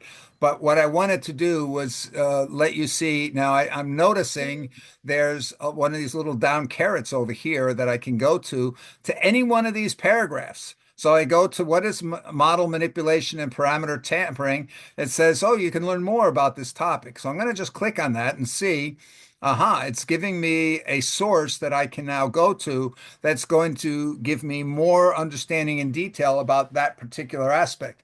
So let's just imagine for a moment you're doing this and you're in an education context. You're a student in a university and you want to know about quantum physics, or you want to know about advanced market research. And it gives you this breakdown of all these details like that, and you can drill down further and see where it all came from. But one of the things that we can do with this now is there's two things, really. We can go and take this here, open it in Docs. In other words, it will go and convert this over into a document such as the one I showed you a little while ago. But then I can go and I can import that into Notebook LM. And now I can have a conversation with the sum of all this research on this topic. And I can also go and take these 37 websites down here, all these different things that it studied. And some of these are showing, hey, here's the top 10 research papers on AI agents and so forth. And I can take those and load those into Notebook LM.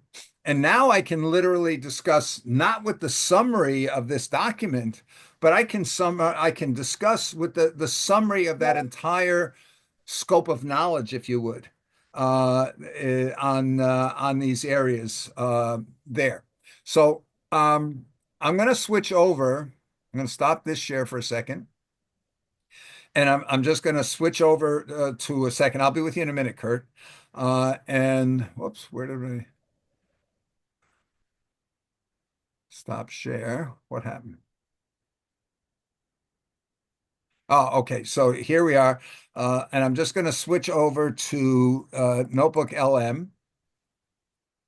And not every one of you necessarily is familiar with Notebook LM, but here's where what we just saw is Google Gemini went out and did deep research on a particular subject, and here that it's going out and it is.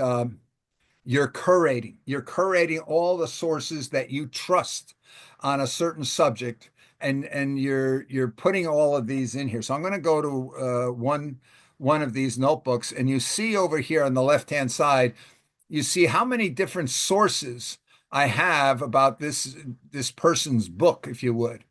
And so it did it, and then it summarized the whole knowledge area about that subject area. And then I can come over on the right-hand side, and in one click, I can make a study guide. I want to know, I want to understand this whole ball of wax that's surrounding those people that are interested in this Koistra economic model, or I want a briefing document about what are the key items that I should understand about this, or frequently asked questions so that I can understand what all of these are. So if I look at a study guide, it goes and gives me a quiz. It says, okay, what are the central principles of sociocratic decision making?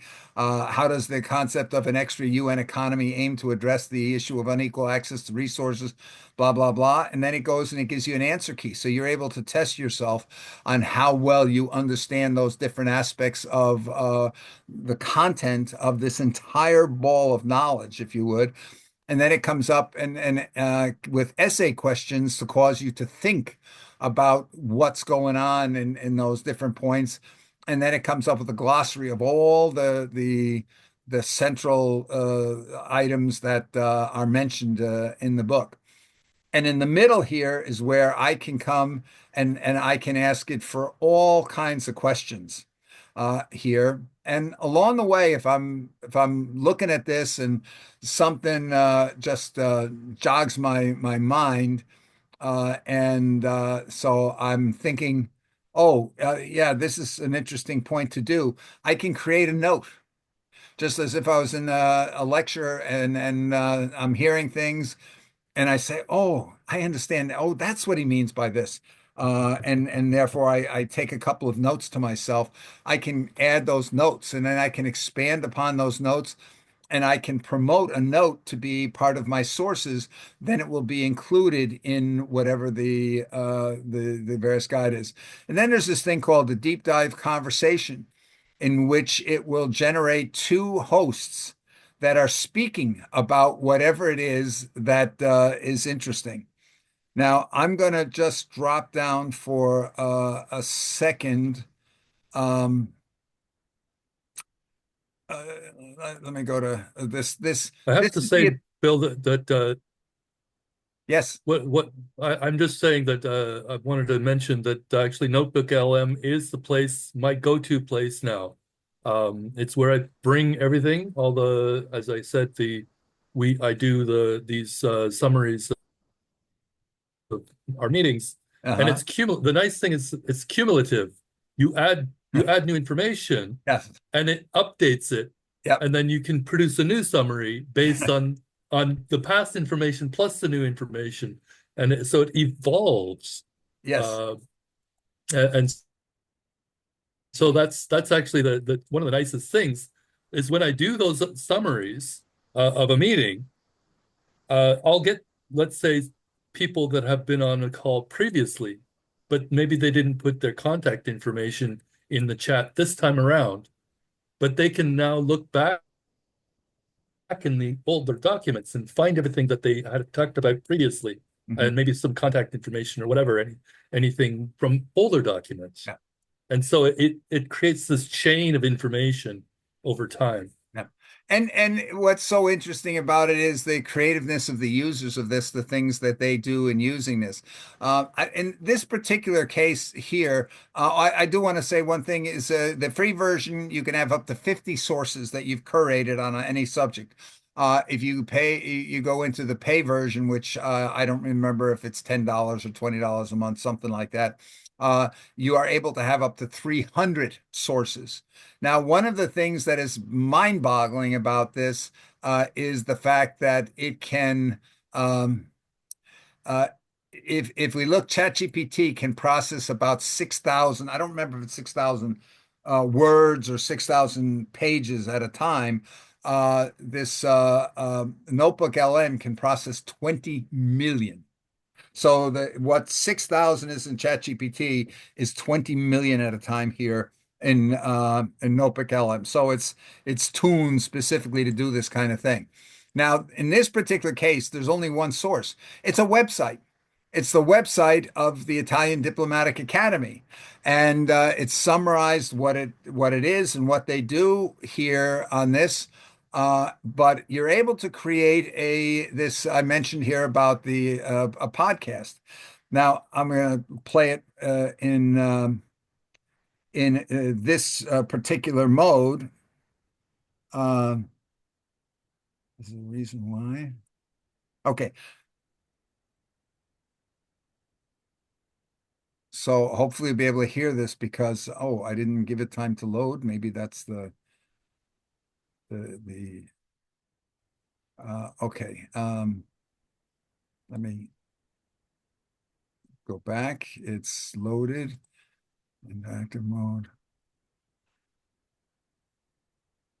All right, so today we're going to be doing something kind of different. Oh, interesting. Yeah, we're going to be looking at a website, Okay. and we're going to kind of critique it and give some constructive feedback. A website audit? Yeah, exactly. Sure. So the website we're looking at is the Italian Diplomatic Academy. The idea? Yeah, and we're going to be looking at it from the perspective of, Mm. how effective is it at communicating its mission? Okay. How effective is it at, attracting potential students and partners and Right. informing the public? Yeah, it's their digital front door. Exactly. So first impressions. Yeah. When you land on the homepage, the first thing you see is this big, bold Iscrividiora. Oh, yeah. That's that classic enroll now call to action. You see that on a lot of websites for educational institutions. Right. It's all about, trying to get people to convert from just visitors to applicants. Yeah, for sure. And then visually, it's got that very Italian, feel to it. Mm-hmm. Now watch this. Lots of images. I'm clicking the join button. Color scheme. Yeah, it definitely visually, tap. Oh, hey there. How can we help? Yes, I'm just curious. Are you going to get into what the Italian Diplomatic Academy actually does in this podcast?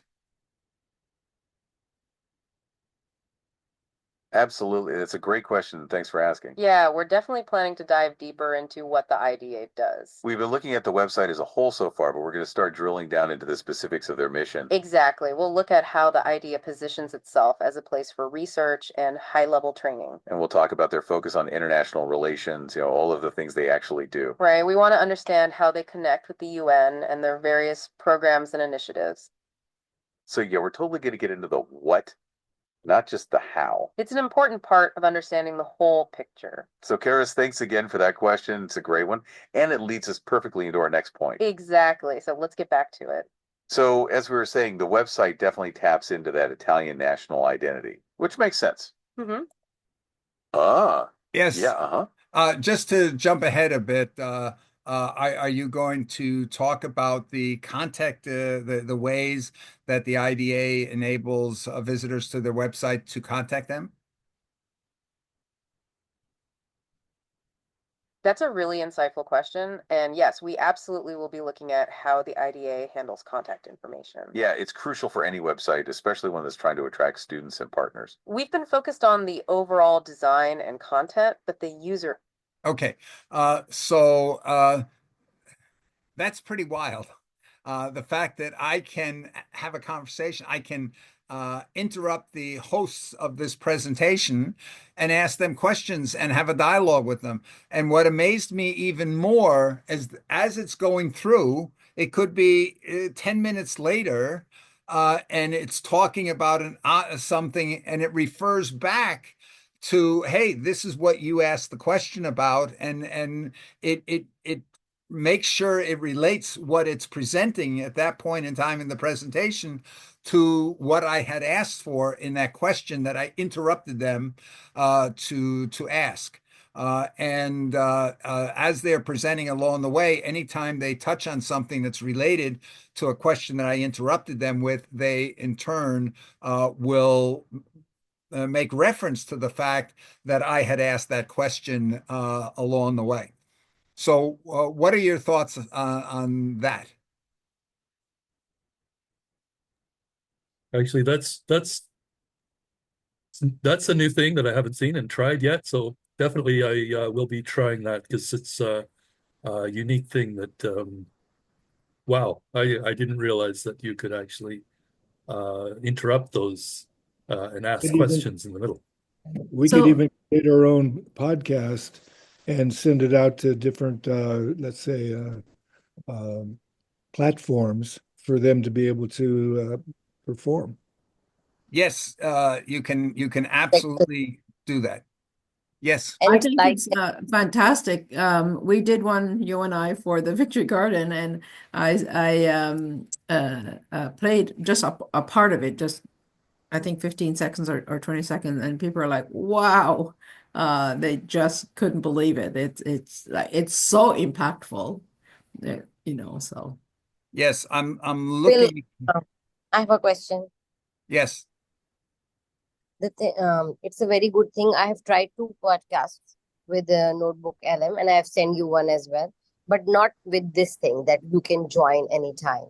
My simple question is, for example, we are talking about research papers and we can summarize these research papers. Still, a person like me who has done her two MBAs, struggling to do her PhD in less time, right? Mhm. And the day before yesterday, I have asked my different universities in Pakistan, and I was asking them, "Okay, I have to do the PhD." They said, more or less, you have to still take 4 years in completing that PhD or 3 years. Now, the thing is, when I have learned so much, you can understand. And after doing two MBAs, one in marketing and one in project management, and I myself is in the education sector, can you believe, do I have a patience to just wait for 3 years for a PhD degree? And when you have notebook LMS there, when all the research material is there, when all the summaries are there. So what is the solution to these kind of things? Then I stopped. I did not pursue that thing further. And I just not ask my professor that should I go for PhD or not. Although he was asking me, if you want to enroll, you can enroll. But I don't want to enroll just for the sake of spending or wasting my 4 years. Yes, well, that's why they have this thing called honorary doctorate degrees. You can go out there because you have the knowledge, and using these tools, you can enhance that knowledge. I'm going to bring a PhD example up in just a couple of minutes, and the typical time for a PhD is about 5.5 to 6 years, Yeah. and there's several people, including some I know, who have said, you know what, instead, I'm going to do some things and I'm going to write some books and I'm going to get universities to give me Exactly. honorary degrees. Uh, so, Up to To get I those honorary degrees, and what university offers them so easily? No, well, not a single university. I have asked to international universities as well. Actually, they are not changing their minds. It's very difficult to change the minds of the people who are sitting in the universities and who have those two or three PhD degrees. yeah. My sister herself is an engineer by profession. She is teaching in an engineering university. She's a government servant. She has completed her PhD in 7 years. And because of her, I am so much scared because I don't want to spend that much amount of time. Mhm. Yeah, it is changing. There's a recognition. The university business model falls into two categories. The one is in transmitting information, helping people acquire knowledge, if you would, the teaching aspect or the learning aspect. The other is the credentialing aspect. And there's a lot of sense out there in the market that these two are going to split. That the idea uh, that the person who is providing the knowledge is the one who's credentialing you on how well you've mastered that knowledge is becoming a problem because you no longer need the universities to acquire the knowledge.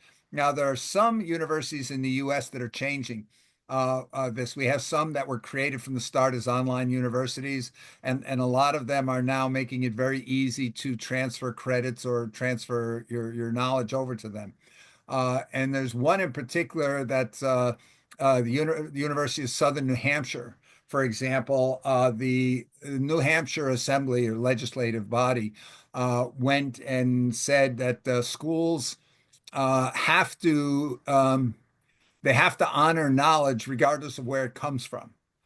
Because a lot of schools, I used to teach at Purdue University.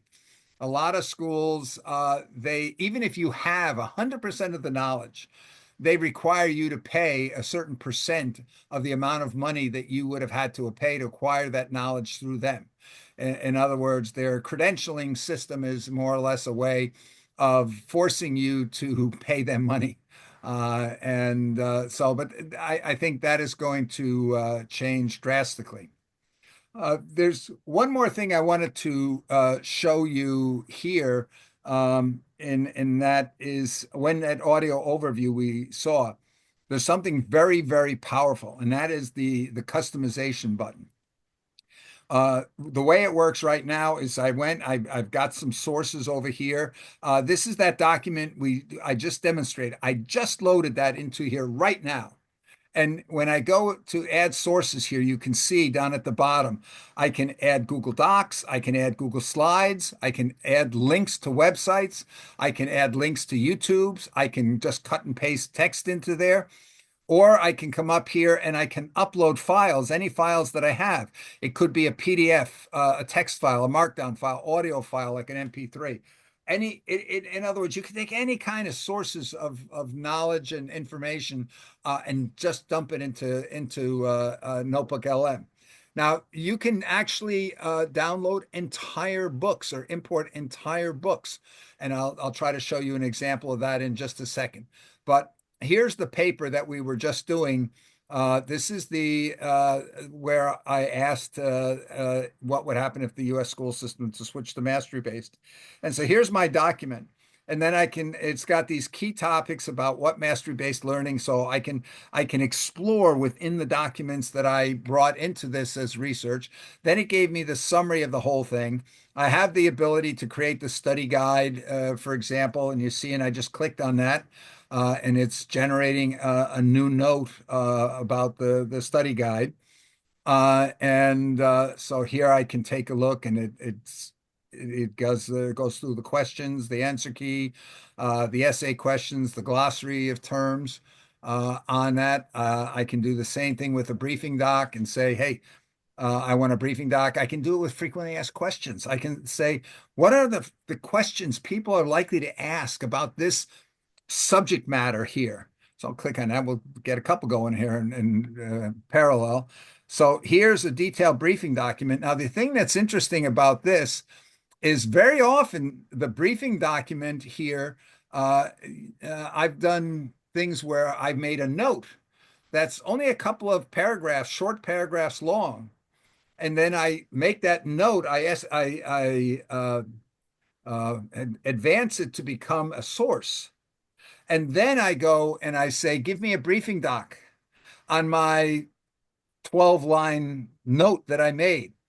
And it will give me several pages because it will go into all kinds of depth related to what I was summarizing in my note.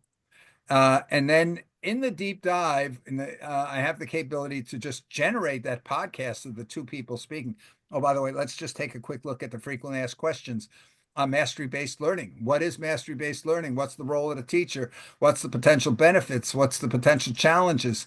And it goes all through all these frequently asked questions that people might have relative to that subject matter.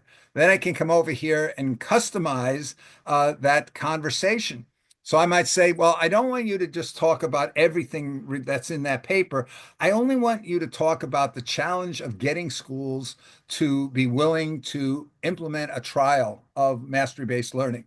So I can ask those hosts, those two hosts, to focus on a specific source. If I've got 50 sources over here, I want you to have your conversation, your discussion based only on some of those, and I can select a couple. Or I can focus on a specific topic, as I mentioned, just the implementation phase, or the training of how do I train the existing teachers to be able to work well in a mastery-based system. Um, and so I can go with or I can target a specific audience. I say, hey, I want you to do your discussion as if you're talking to the students in a primary school. Or I want you here that in a teacher's college, I want you to present this as if we're discussing to master's degree students. I want you to have them, or the business managers of education, or whatever. Now, one of the things that I found was very interesting is you can take a book and load a book in as your source, and then say, I want you to role play. I want one of you to pretend to be the author of that book, and I want the other of you to be interviewing that author. And it will Okay. create a podcast of somebody interviewing the author of the book Wow. that you're talking about. Yes. Somebody. That's cool. That's really cool. Yeah. That is really good. Yeah. Yeah. And that's why I say it's the imagination of the users and the crazy ideas that they came up with. Just like when I went in there and said here, instead of just saying, hey, talk about the Italian Diplomatic Academy, I went into the special instructions and I said, please critique the website and make suggestions on how to make it more effective. Hmm. Right? And you can do that for a YouTube video. In a And how YouTube about video, the same thing for a book? So, for instance, I've already uploaded my book, Winning Ways for Living. yeah. I could actually have somebody do the interview of me, so to speak, on that book, and then publish that to be able to attract people's attention to wanting to be able to read the book and so on. Yes, and you can export this. And if you really want to make it even a little bit wilder, when you export this, if you pass it through something like 11 Labs, you can actually replace In your own the voice. voice of one of the speakers with your own voice. So people would totally think that's actually you being interviewed. So are you saying any book you can do that with, or Yes, your there's own? a website called oceansofpdf.com. Okay. And if you go into that, you can pick pretty much any book. So far, I've not found a book I was not able to download. And you just do a search on the author, do a search on the book. And so Yuval Harari has three, maybe it's four now, main books out there. I've downloaded all his books, and we're going to see. I'll just jump over here. By the way, the thing that I have not spent as much time on is this middle section on the chat, where you can ask anything about any of these subjects out there. And so I'm going to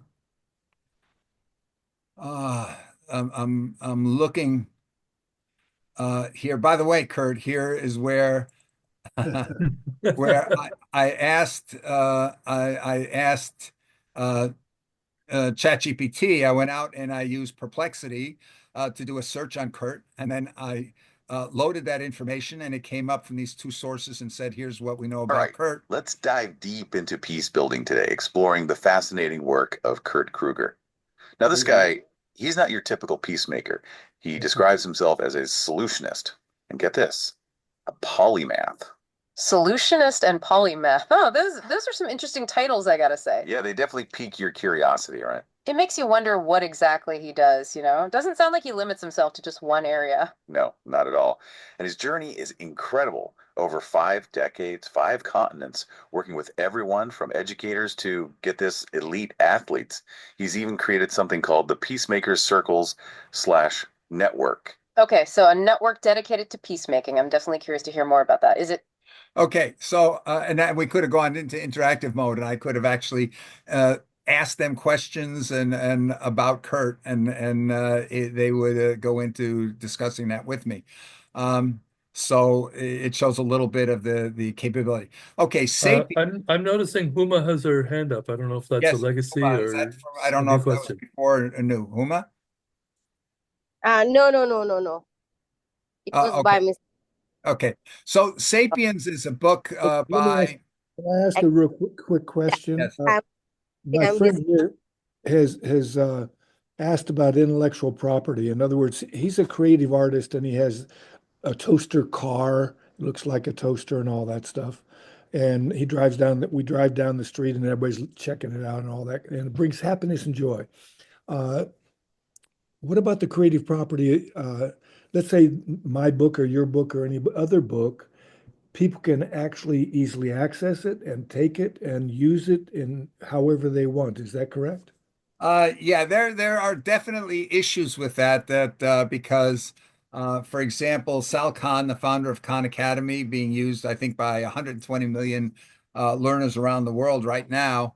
Um, this book, if I go here and I click on the One World Schoolhouse, you can see that oceansofpdf.com, it downloaded the entire book. Here's literally the entire book there that I can go through. yes, I can drill in and look in things like active learning, the active learning part.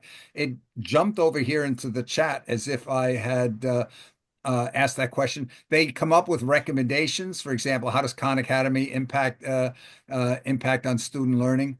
So here, for example, is that aspect of the One World Schoolhouse that I can just talk to. Now, so this is this book, and I can load over here the conversation while that's loading. Uh, I had asked here, one of the suggestions in his book is if students are all progressing at their own pace, we don't need a school calendar. The kids should be able to take vacation whenever they want, just like adults working in a workplace. They can say, "Oh, we had this great opportunity for this to take this vacation. I want to take my vacation next week." Or I want to take my vacation here. I don't need to wait for the summertime to take my vacation because if everybody's working at their own pace, I just pick up where I left off at any time. It doesn't make any difference if I'm there every day or on any particular day because my learning is based on my schedule, not on a school schedule. So I had asked a question on that, and it came up with the whole thing on what their thought was on that. And here, where it came up with the Hey everyone, One and World welcome back Schoolhouse. to the deep dive. Yeah. Today, we're diving into a topic that's, I think, pretty important to everyone. Yeah. Education. Yeah, it's always a hot topic. Always a hot topic. Right. But we're not just talking about, like the basics. We're going really deep today. Yeah, exploring some innovative approaches. Yeah, like way outside the box. Really challenging the traditional models. Yeah, so Now, the thing that's interesting on this, if you'll notice, that's a 35-minute podcast that was generated. And on this particular case, I didn't give it any special instructions. I just clicked on generate a podcast based on the contents of the book. And as I said, I downloaded it using this oceanofpdf.com. ocean of There are multiple sources of this. Now, I just want to add two things that bug me about this particular app. One of them is that when I go into this interactive mode where I can talk to the hosts, afterwards, the recording does not include my interruptions and the discussion it had with me about my specific questions. In other words, the recording stays what the recording was before I interacted with it. Now, Okay. Actually, I was going to ask that. yeah. And so here's the workaround on that. There are so many tools, including if you're using Windows, there are free built-in screen recorders. So what you do is you turn on your screen recorder and it will record not only the original, it'll record what's going on live, including your interruptions and its answers and so forth. And that gives you the recording because you can then save that as an MP3 version and you have the recording with your interruptions. That's one of the things that bugs me. The other thing that bugs me here is that when I want to chat with the collective knowledge of everything in this notebook, I have to come down here and I have to type it in. Why can't I just use live voice and I just talk to the book? I just want to verbally talk to the book. I just want to hold a chat with it verbally. I don't want to be sitting there typing. I want to be able to be driving down the road and having my phone here hands-free, obviously, and so that it can be reading a book to me or describing a book to me, and I can be talking to my AI companion about that book just chatting. And I'm chatting with an expert on this subject matter because it's gone through between 50 and 300 sources that I have said these are approved, checked out sources that we can believe. Now, one of the things between the deep research that we looked at a little earlier and what we're looking at right now is when you go and do deep research, it goes out there and it finds all the sources that talk about whatever it is that you're interested in. As a result, it might pick up people that are claiming to be knowledgeable that are just BSing out there on the subject matter and include that into its answers. Now, you can, when you're asking your prompt, say, please double check or please find corroborating information to anything you find before you accept it. Or at least mark what you could not find corroborating evidence of. But when you're here in Notebook LM, it only goes against your approved sources, and so it does not hallucinate. It restricts itself to what you have found to be valid sources of knowledge.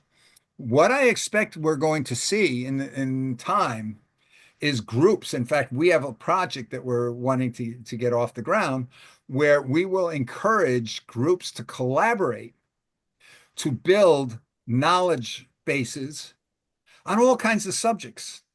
So imagine in the future, you've got the equivalent of YouTube. You go to YouTube, there's a billion YouTubes out there, and you can find YouTubes on anything. So imagine you can go now to the notebook library and you can find notebooks of curated content on any subject you can imagine. And now you can then just pull that out of it's like pulling up to 300 books out of the shelf of the library all at once and having it know instantly all the content of those 300 books. I want to point here. Let me just take a random passage in here. Bill, it looks like the ocean of PDF.com is not working. Okay, I will try to check that out.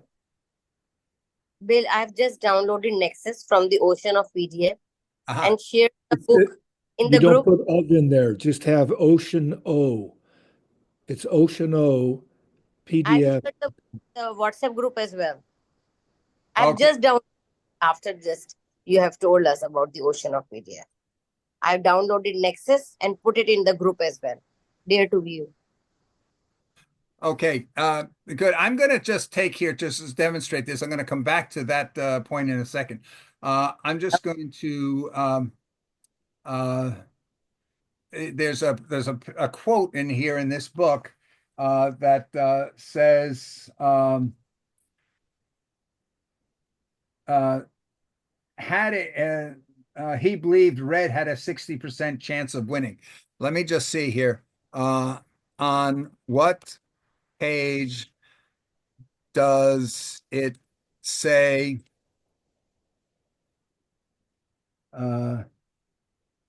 he believed Red had a 60% chance of winning?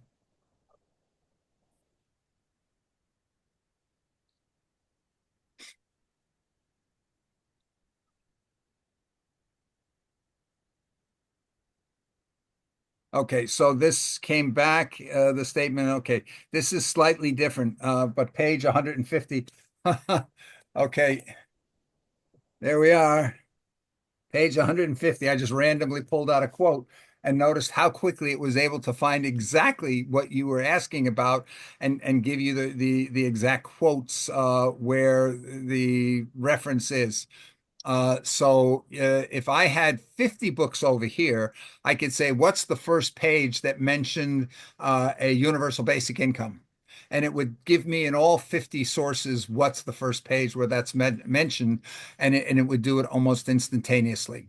But again, I would love to just be able to sit down here and banter away and chat back and forth about content or about things that are said in this knowledge base here to deepen my understanding. So there was one other thing that I wanted to show you about this. Oh, we can't skip this. And this here is we've got a book on climate smart agriculture and some summary of some various documents over here. And community initiatives for health, the strengths, and so forth and so on. All right, strap in, everyone.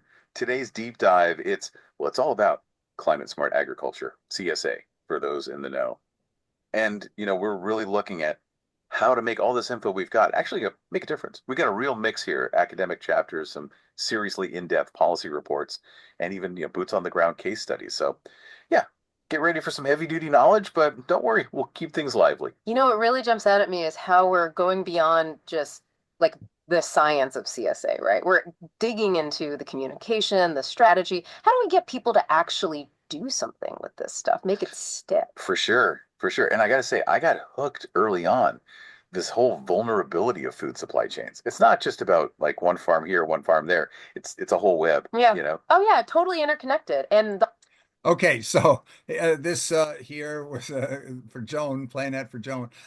One of the things about this, by the way, that you can do here is if it comes back and maybe it says a couple of things because he will usually pull in some common knowledge and add that to its podcast about what you're asking for.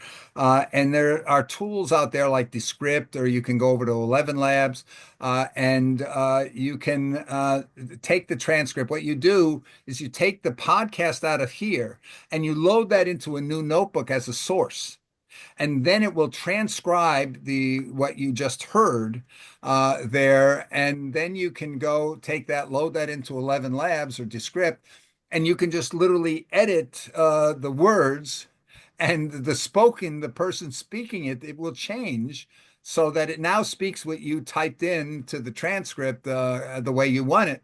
But you're also able to pick the voice. You can change the voice. You can go and make it your own voice if you want in certain parts.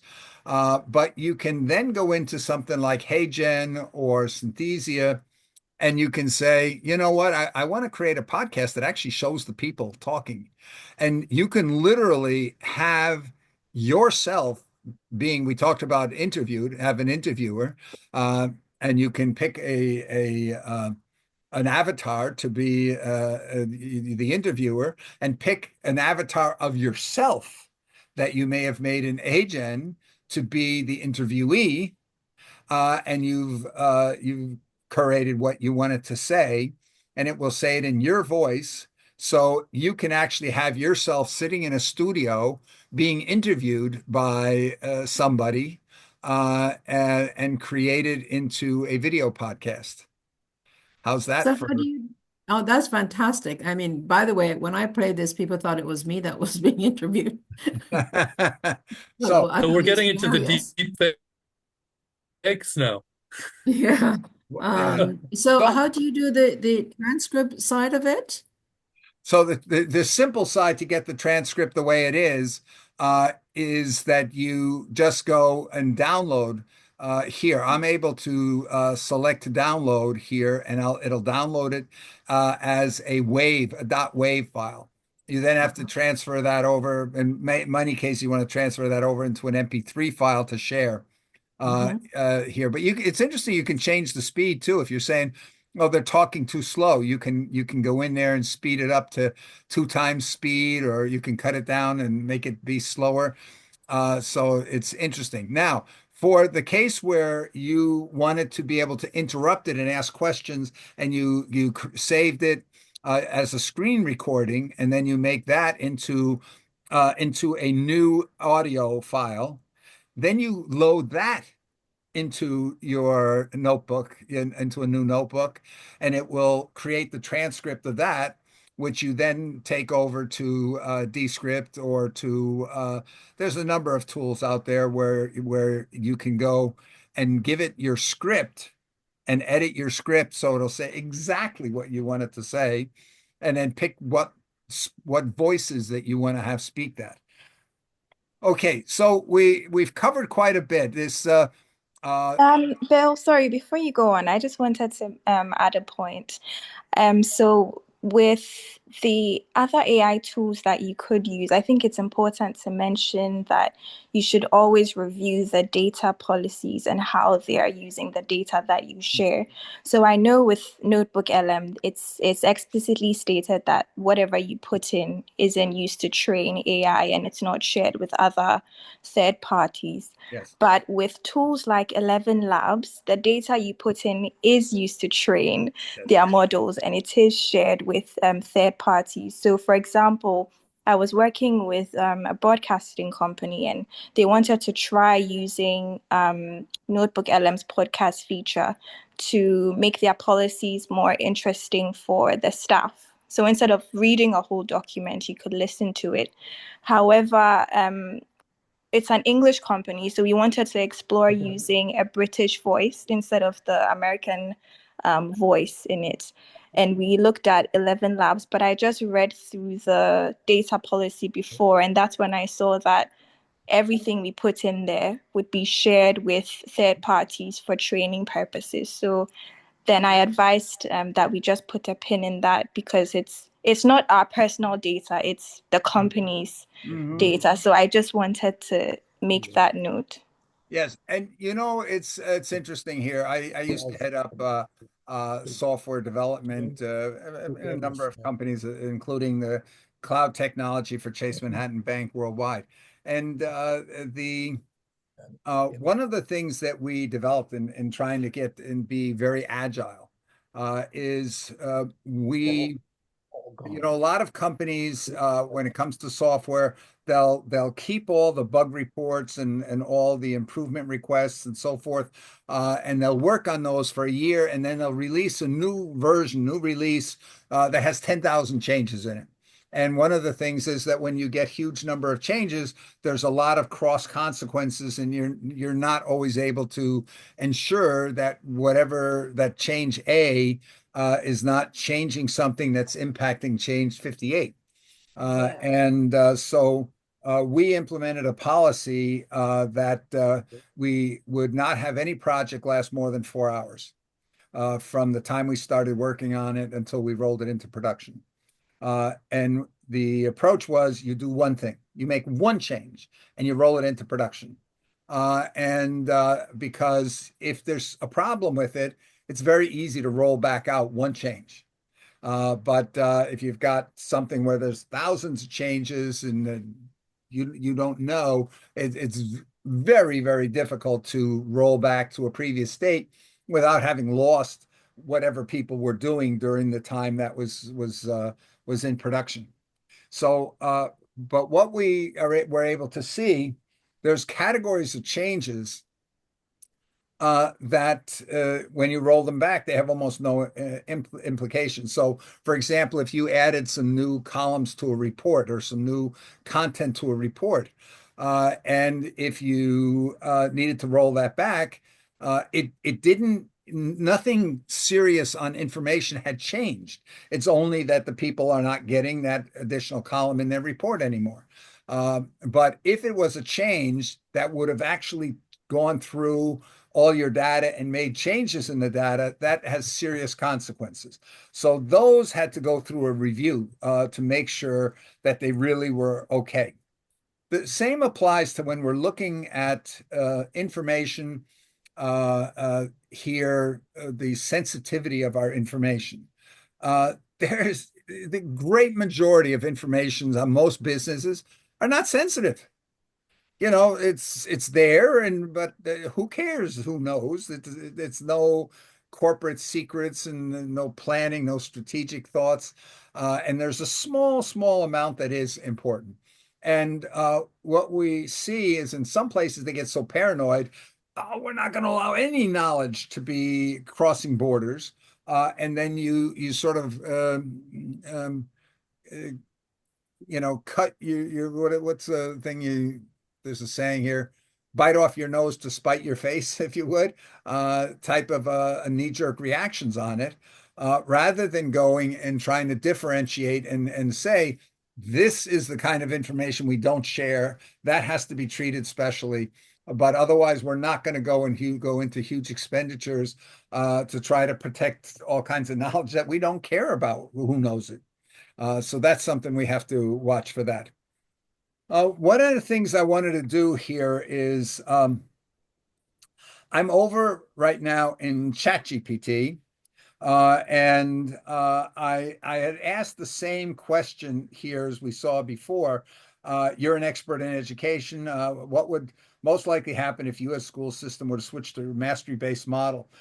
And I wanted to show you this because, well, let me stop for a moment and say, if I had deep research, the ChatGPT deep research, which is not even out for a week yet, but it's limited to people who are paying $200 a month.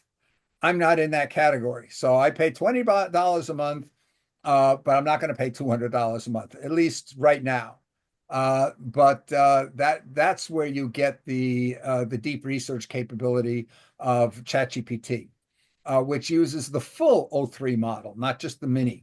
And it's using agent technology, so it'll go through and say, here's all the steps I'm going to do, and just very similar, you can edit the steps that you want it to do and so forth. What's fascinating about that is using that full O3 model of how powerful it is. And a couple of examples of people who are paying the $200. On the one case, somebody paying the $200 a month. And it's another case where there's somebody who is an employee of OpenAI and worked on this technology and had access to it quite a while back.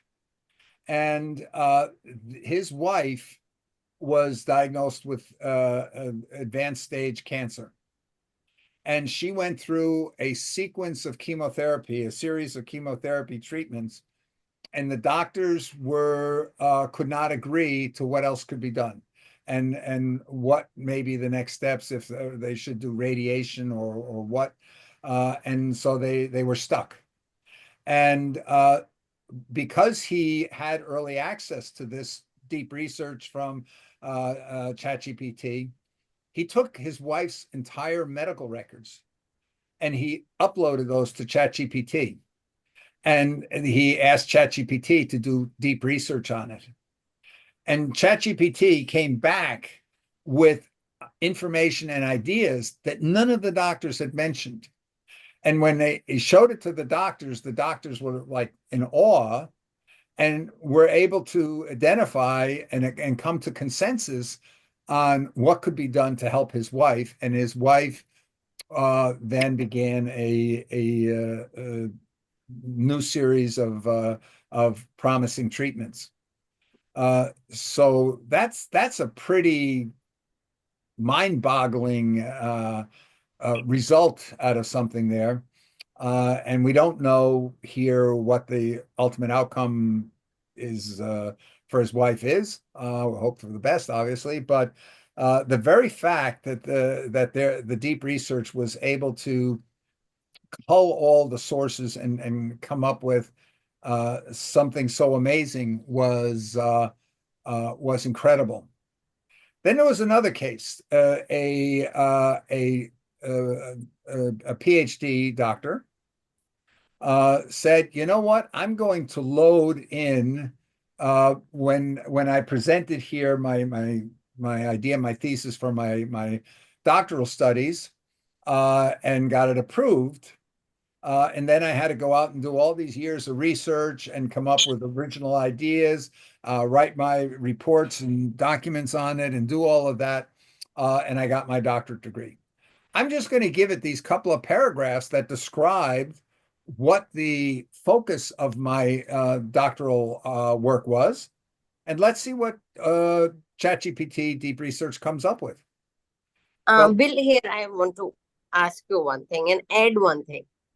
Actually, after this rapidly changing AI things, and every week we have new app and every week we have new things, I think within 1 year there will be no use of doing a PhD.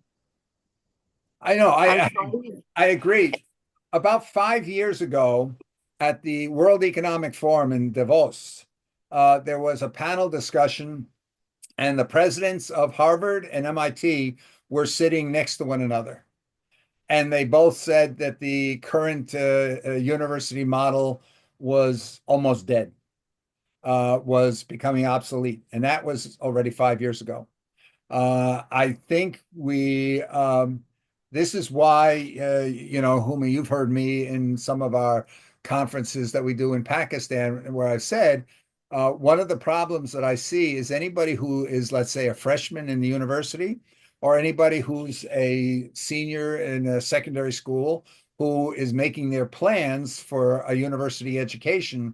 One of the challenges is that there's a good chance the universities will not survive long enough for them to graduate, or that the prospects of the job market for Yeah. people who are graduates will become so minimal that they'll say, I'm not going to pay anymore. Minimal. Right? They will be, yes, they will be very minimal. The So thing is, because the thing is now, whatever they are doing in PhDs, we are doing it and we are going to trying to do that within weeks.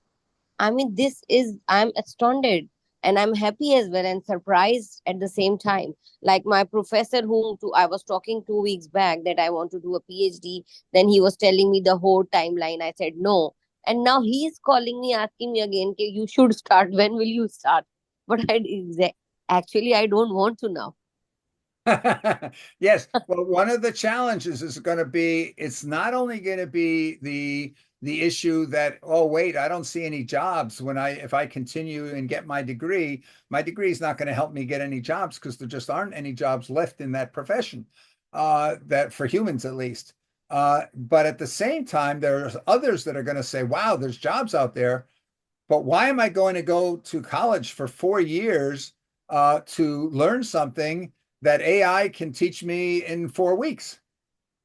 And that's going to be the other challenge there. And we see in the United States a lot of colleges. They've always been there for the students coming right out of secondary school and going straight into college. But increasingly, we're seeing professionals that are in their 30s, who have families, who have jobs, but need to get some additional credentials to get a promotion or to get a raise. So that the universities are getting more of a mix of students. The students that are coming straight out of high school, a lot of them are there because for fun, or that's the way to grow into being independent. So a lot of kids, they'll pick universities based on which schools have the reputation for being a party school. But there are those who are saying, no, I'm here for the knowledge. And for the ones who are there for the knowledge, it's going to be like Sal Khan, who has a triple degree from MIT, and was asked how he did it. He said, well, he learned the secret to being successful in a multi-degree program was never to go to class, because he could learn so much more through the tools that were available than he would be able to learn by going to listen to a lecture of somebody sitting 50 meters away from him that is giving a general lecture to a couple of hundred students. Anyway, I'm over here in ChatGPT, and I described I was describing this case of this PhD graduate who said, "Hey, I just put in a couple of paragraphs that said this is what my PhD is about, and that I spent 5 years plus studying and writing and so forth." And he gave it to it, and in about a half an hour, it came back. And having researched a great many sources and having written basically a doctoral thesis on the subject.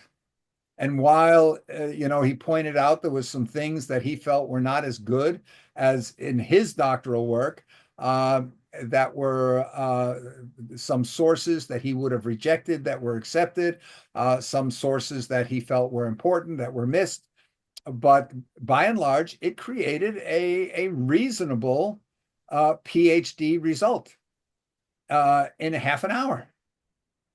So imagine now that's with the 303 at experimental level. And we are expecting here to have GPT 5.0 and available in a couple of months that could go and improve that result by tenfold.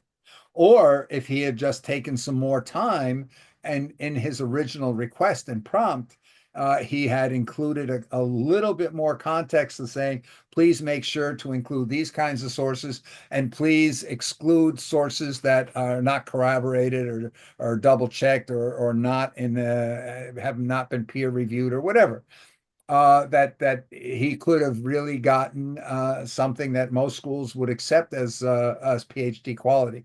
And included here even said, and when you're all done, I want you to write a book on the subject. So the point that I'm trying to make is that this is so much further advanced to anything that we've seen that humans are capable of, including in writing computer programs. This is supposed to be heads and shoulders above anything that we've seen until now. And until now, I don't know if you've tried it, but I've gone into Claude artifacts and asked it, make me websites, make me a program, and it writes it. And I'll get into how we can improve even on those. But the bottom line is here. This is the query that you saw me ask of Google Deep Research, and I showed you how Google Deep Research said this is how I plan to tackle this problem. Well, ChatGPT Mini will do a lot of what the deep research has done. You just have to go and spend more time in your prompt or special instructions, custom instructions to get it to do that. But here's what it did. It did do now for anybody that has at least the $20 a month program. It said, I thought for a moment, okay, the question's asking about a change in mastery-based model where students learn and blah, blah, blah. If this happened, we could see benefits like this. And then he goes, all right, the user wants me to think about what would happen if US school system switched. And so it thinks a little bit about that. And then it talks a little bit about mastery based and so forth, and what the potential benefits might have. And then it says it gets into a shift of these type of items. So all of this was how it was thinking. Now, actually, this is not anywhere near as good as some of the others.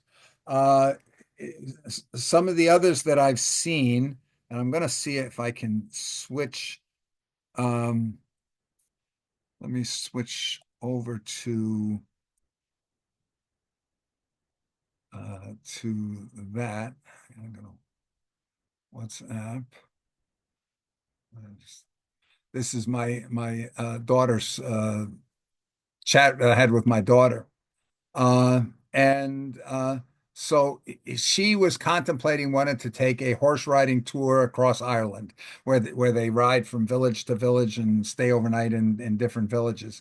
And so here is what are you able to see this? Are you seeing here? I think you are, right? You're seeing ChatGPT o3 Mini High, and it's telling me the reasoning, what it did. It says, I'm gathering information on a 1 week horseback tour in Ireland, highlighting top features, cost variations, and optimal times of the year. And this involves identifying popular destinations. Then it says, I'm piecing together horseback tour options in Ireland, focusing on notable regions, blah, blah, blah. And then it says, I'm mapping a horseback tour along this particular part. Then it goes, I'm looking into tours like this, and so forth. I had to do these with screenshots because it does not let you simply copy those. Then it continued. Uh, I'm uh, I'm curious about factors like accommodation, quality, meal inclusion, and so forth, ranging this. So it's curious. So it says, I'm identifying how remote trails and specialized services elevate this. I'm noting that the Northern Ireland countryside tour, blah, blah, blah. Then it goes into accommodation types. And I'm thinking through the best times of the year for the horseback riding tour. Then it says, I'm crafting a detailed and organized response. I'm analyzing 3 horseback tour routes. I'm mapping the Kerry heritage. I'm assessing the costs. I'm piecing together the highlights of this. And finally, yeah, well, that was basically it. And then here, where it goes down to Ireland offers a wealth of horseback. Now it's into basically introducing its report, its results. So the point I'm trying to make here is you're able to see what it was thinking.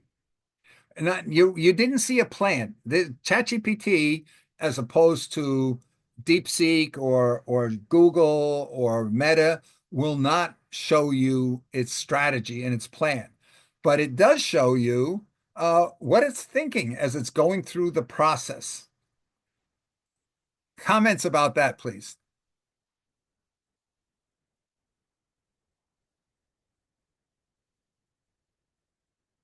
Hello? Somebody have comments?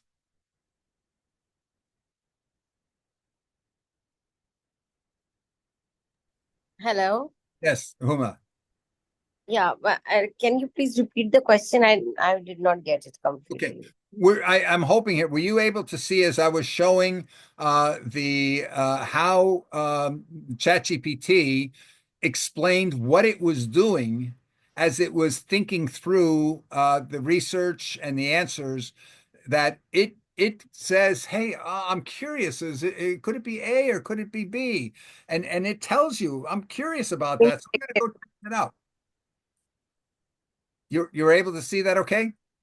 No, I cannot. No, not now, but a minute ago I shared Previous, yes, yes, previous. The okay. thing is, that's how it can interact with us in the most present way, present manner, as if it is present with us, as it is there. Yes. Well, you can't interact with that. It's just telling you this is the thought process that I'm going through. Okay, okay, okay, okay. Okay. So it's not telling you, here's my strategy, here's my plan. Do you want me to change it? It doesn't do that. But it will do that. And I'll take that back in the deep research version that is going to come down to the cheaper models and the free model eventually. But for right now, it's limited to the $200 a month subscription. That one I understand actually does tell you, here's my strategy. Do you want me to make any adjustments to my strategy before I begin? But the thing that I'm finding is o3 Mini High, and high means it takes the most time to think about what it's doing. Oh, So it's going to take longer to give you results, but it will give you more thoughtful results. And it tells you this is what I'm thinking as I'm going through this. And the way it does it just blew me away. It really is so amazing. Now, Okay. how many of you are all of you familiar with ChatGPT Canvas? No, still I have not tried that. Okay, yeah, well, this is the next thing you got to try Canvas. And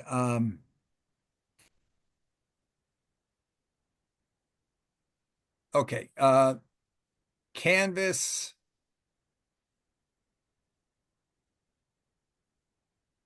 Let me see. Three canvas, right? What's that?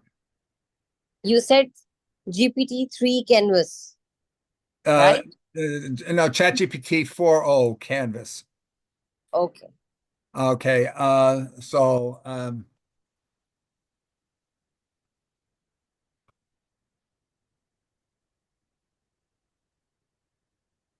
Okay.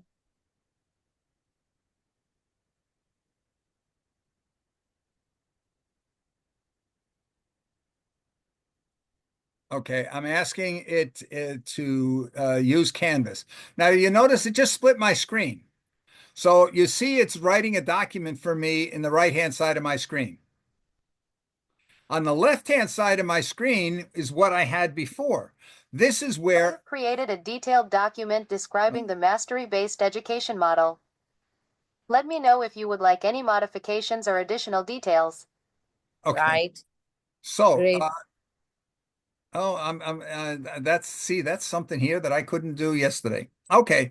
So the bottom line here is that I have a number of options. I'm right now at the bottom right. I'm hoping nothing's blocking your screen. And you can see I can take this that I just currently have, and I can say, you know what, I want you to go suggest edits to this. And I just clicked on that. It's now going through the document that it just wrote, and it just highlighted some points here. And if I go over and look at the information on the right-hand side, it added, well, it's telling me on the left-hand side over here, I added 5 comments and suggestions to help improving the writing quality focused on readability, transitions, elaboration, and emphasis. And when I go over on the right here, you see there's these highlighted segments there, and there's a little note. If I click on the note, it says, consider simplifying this sentence to improve readability and avoid overwhelming the reader with details up front. And if I click on apply,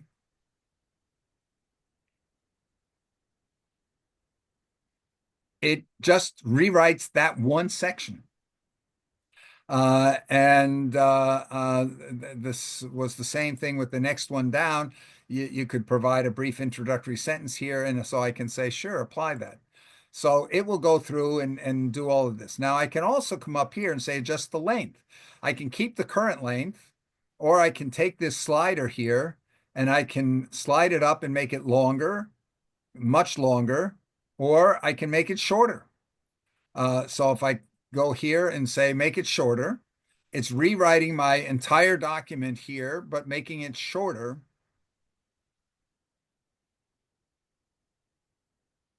But without losing the gist of what it is you're talking about. It just doesn't have all the, let's say, all the background information perhaps that existed.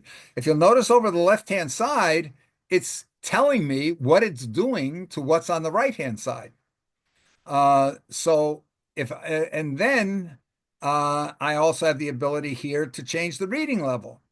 So I can keep the current reading level, or I can change it to a high school reading level or a college reading level, or I can make it a middle school reading level.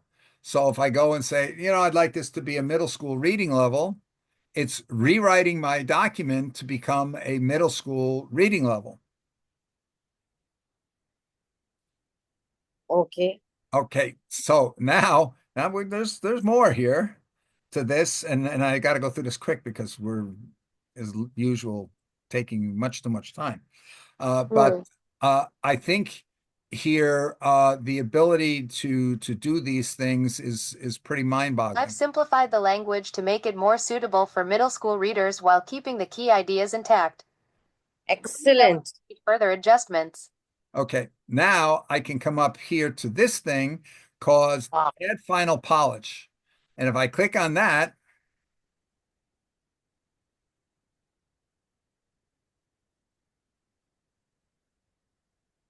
look at this. It bolded things. It modified all the fonts to turn this into a professional document. Now, so now I can come here and on each paragraph, you see on each paragraph, there's a little plus button that'll pop up on every single paragraph. I can come in here and now I can talk to This this blue one. button you are highlighting. So You're I'm highlighting. highlighting it because I clicked on the plus, the little plus icon that pops up when I go to the right-hand side of any paragraph. We can see that. We can see that. Okay, so when I do that, it pops up a window and says, I can say, Edit or explain. please explain. Okay. I never tried the explain button before, so I don't know what it's The going to. selected text explains how mastery-based learning evaluates students' progress through competency rather than traditional grading. Instead of receiving letter grades, AF, or numerical scores, students earn skill badges or certifications when they demonstrate proficiency in a subject. This method emphasizes actual understanding and ability rather than time spent in a course, ensuring that students gain practical and applicable knowledge before advancing. Would Can you you like have it on written how out too, as badges well and as having it certifications function verbalized in like real-world this? education models? Not now, thank you. Not now, thank you. Oh, I have to. Great. Can it be printed out, the reply, instead of having it voiced? Yeah, it is automatically printed. Actually, if I scroll down over here, you can see it says the whole thing about the skill badges and everything. The left-hand side of my screen is me talking to the AI. The right-hand side of the screen is it modifying my document. Now imagine here that's not a document, it's an image. I can be on the left-hand side simply saying, change the background color, remove the two people on the right edge of the screen or the image, add a new person doing something into the image, uh, can change the vehicle from being a station wagon into being a convertible. So I'm just basically communicating with the AI on the left-hand side of the screen. And on the right-hand side of the screen, I'm seeing everything that it's doing. And we're going to be able to do that with images, editing documents, editing videos, you name it. Uh, so now the only thing I'm waiting for is I'm blown away when we heard this thing telling me verbally what it was doing. I had never heard that before, and it's been one of my major complaints because I've been saying, hey, I want to over here on the left-hand side not be touching a keyboard or anything and just describing what I want it to do. So now I can be driving my car and having my hands-free phone up there, and it's got it's well, maybe I still shouldn't do that because if it's showing me the image that it's working on and I'm talking to it, just saying, make this change, make that change, and I'm glancing my eyes at the image, I'm taking my eyes off the road. So that's not so good. So don't do that. But the capability is that can you imagine in work if your job is to be a video editor or an image editor or you're a copywriter and you're able to just say here, for example, critique the current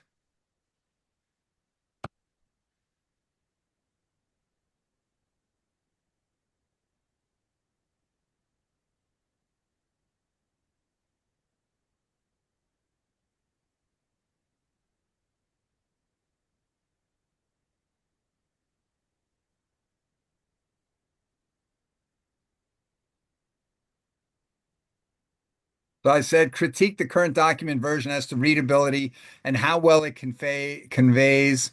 Oh, let me just get it. That critique the current current document as to how well it conveys how the role of teachers would change. So I'm in the left-hand screen that I said that. The document does mention that teachers' roles will shift from traditional lecturing to facilitation, but this transformation could be more clearly articulated. Okay. Below are a few critiques and suggestions for improvement. Strengths acknowledges the shift in teaching role. The section under Key Principles briefly states that teachers as guides rather than lecturers. Mentions ongoing feedback. The Okay. document correctly identifies that teachers will provide assessments and guidance rather than simply delivering content. Technology integration. Recognizing So see, AI it went and digital into tools helps convey how strengths. teaching will be I don't supplemented know or how to get this transformed. thing to stop talking. Areas for improvement. Expand on the role change. While teachers as guides is mentioned, the document does not fully explain how teachers will guide students. The document does mention that teachers' roles will shift from traditional lecturing to facilitation, but this transformation could be more clearly articulated. Below are a few critiques and suggestions for improvement. Strengths acknowledges the shift in teaching role. The section under Key Principles briefly states that teachers as guides rather than lecturers. The document does mention that teachers' roles will shift from traditional lecturing to facilitation, but this transformation could be more clearly articulated. Below are a few critiques and suggestions for improvement. Strengths acknowledges the shift in teaching role. The section under Key Principles briefly states that teachers as guides rather than lecturers. Mentions ongoing feedback. Okay. The document correctly identifies that teachers will provide assessments and guidance rather than simply delivering content. Technology integration. Recognizing AI and digital tools helps convey how teaching will be supplemented or transformed. Areas for improvement. Expand on the role change. While teachers as Okay, so I managed to get that thing to stop. Okay, so Edward, you have something you want to mention? Yeah, thank you very much, Bill. Are you able to hear? Unfortunately, Edward, Thank you much, Bill, for this. You can't hear me. yes, you're breaking up. You're breaking up, unfortunately. So the point I wanted to bring out here is Oh, my network is yes, your connection is not good. probably let me. Can you write it in the chat, please?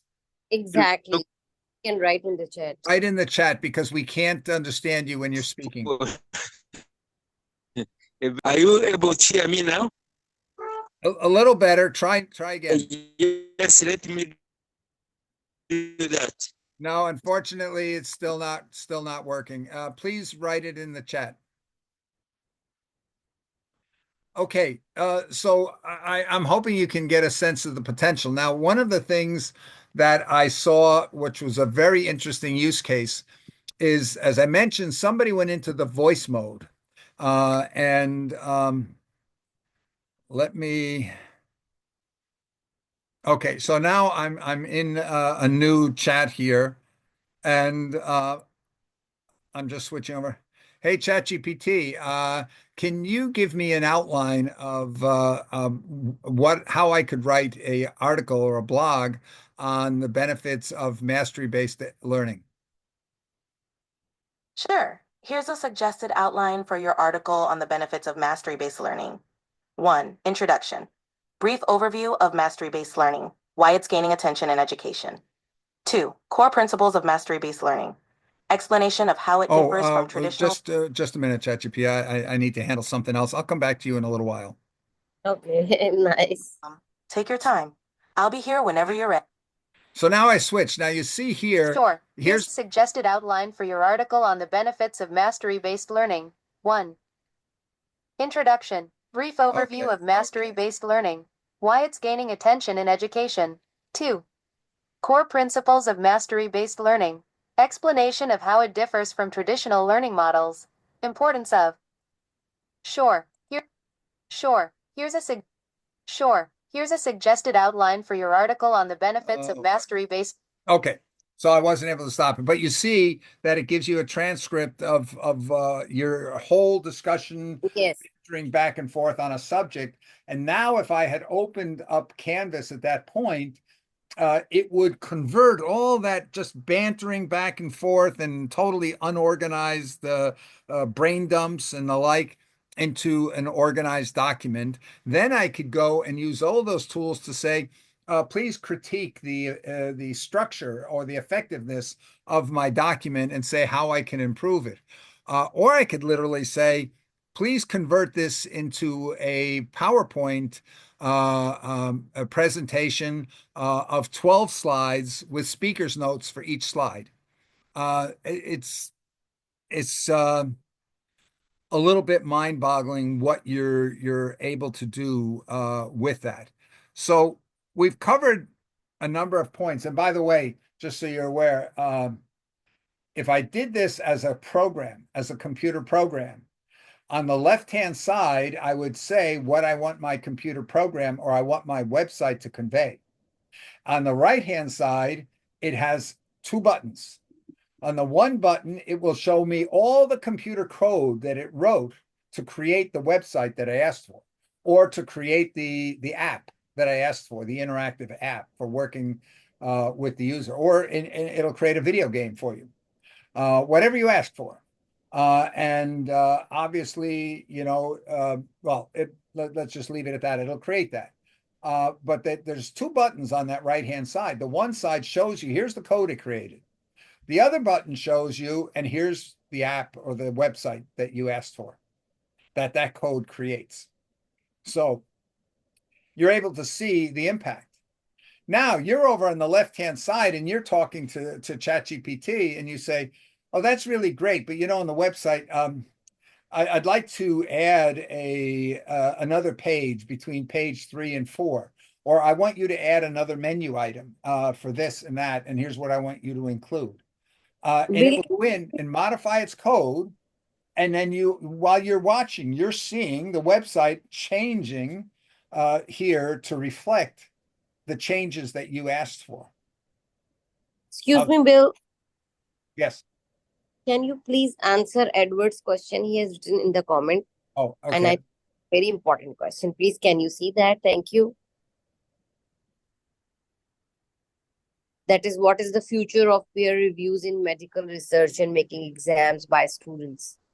Is it possible that AI will be employed to carry out these tasks? Yes, with regards to peer reviews, there's a thing called scientist.ai out of Japan. And what that will do, it will create hypotheses. You ask it about something and you can say, what is not known about this subject? What is it that we're wanting to know, but we don't know currently about something? And it will create hypotheses as to what possibly that missing information might be or should be. And then it will create a plan and it will go and research that hypotheses that it generated to see what the answers might be. And then it will write a thesis type report or an article, and it will submit it to a artificial intelligence peer review. In other words, it generates personas that would be your peer equivalents, and they will do a peer review of your document that it created. And then after that, if once it passes and you made the modifications or whatever that you want, it will go and identify human peers that would be experts in that field that you would want to have peer review that and submit your document or your article to those human peer reviewers to review what you're doing.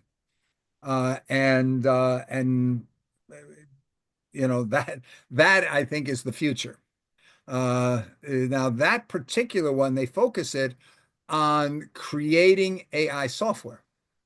So what they're doing is they're coming out and saying here, well, what would be the best modifications we could make to this software to improve the efficiency of what the software is doing? It goes out through, creates the hypotheses, does the AI peer reviews, does the human peer reviews, comes back and concludes, oh, this would be a great improvement. And then the purpose of what they're doing, I don't know if they've implemented that part of it, is it will go and actually improve itself. In other words, it will rewrite its own computer code to be self-improving. Uh, so that might be the future. I'm trying to think of every time you talk, I sit back and I try to envision a world where people aren't working, they aren't learning in universities, and I'm thinking we're learning these tools. What are we going to use them for? Uh, I mean, I love to write, I love to read. So we have to envision a world where on what premise are we going to be using these tools for everyday living, right? Yeah. Yeah. And that's very interesting. And I run into that when I talk to people. And most people, as I mentioned earlier, they go and they use something like ChatGPT. They ask, what is? Or they ask, how do I do? And then they get just a simple answer because they just wanted a simple answer. I find myself that most of the questions that I'm asking are why? Why is something the way it is? Or I'm asking, what if? What if this was to happen? What would likely be consequences or changes?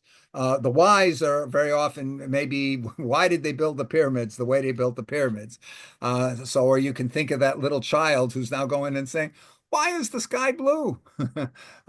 You know, those that the transfer is knowledge for the curiosity of the knowledge.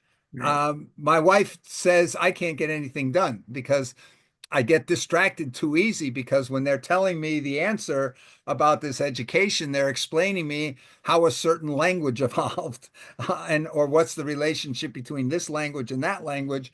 And all of a sudden I'm saying, oh my God, yeah, I'm why? And I want to know. And now I'm off into a rabbit hole to look at how a particular language evolved. And so Um, we have one other thing is all of these tools that you've suggested, do they draw from other countries' information or is it just US? no, by and large, most of these tools draw from the world. They Okay. draw from everywhere. But there is an issue that there just simply is more published information, for example, in English or in a couple of other languages than you're going to find that were published in Bengali there's just we have 7,000 languages in the world. Probably a couple of thousand of them don't even have a written version. And so you have the oral storytelling that perpetuates knowledge in a lot of cultures. Those are obviously not getting the same mind share into AI as those where a lot is published. And not only a lot is published, but a lot is captured and shared. So where you have information that's not shared, it's not going into that humanity knowledge base, if you would. We're Well, also seeing, yeah, there's a whole thing from the UN, and I was at the session, I think in 2015, I think it was 2014 maybe, where the group, there was quite a few people there. It was, I forgot what the conference was. It was civil society anyway. And they talked about language as a cultural heritage, for example. So, I mean, when I hear proverbs, we always talk about the Bible as proverbs, but you hear all these African proverbs, for example, or wisdoms, right? And they're so appropriate for everyday living. You know, like it takes a village, for example. You don't see that in the Bible. It's everything is individual or protectionist.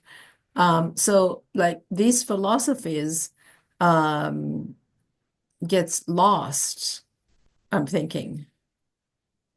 This is a very interesting. I met the nephew of Kofi Annan, the previous or earlier Secretary General of the United Nations.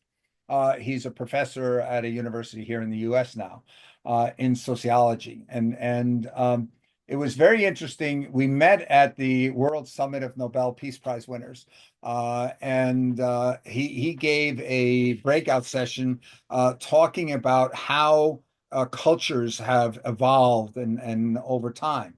And one of the things I pulled out of that was how historically, when different cultures have bumped into one another, usually they either merge or one survives and the other does not survive.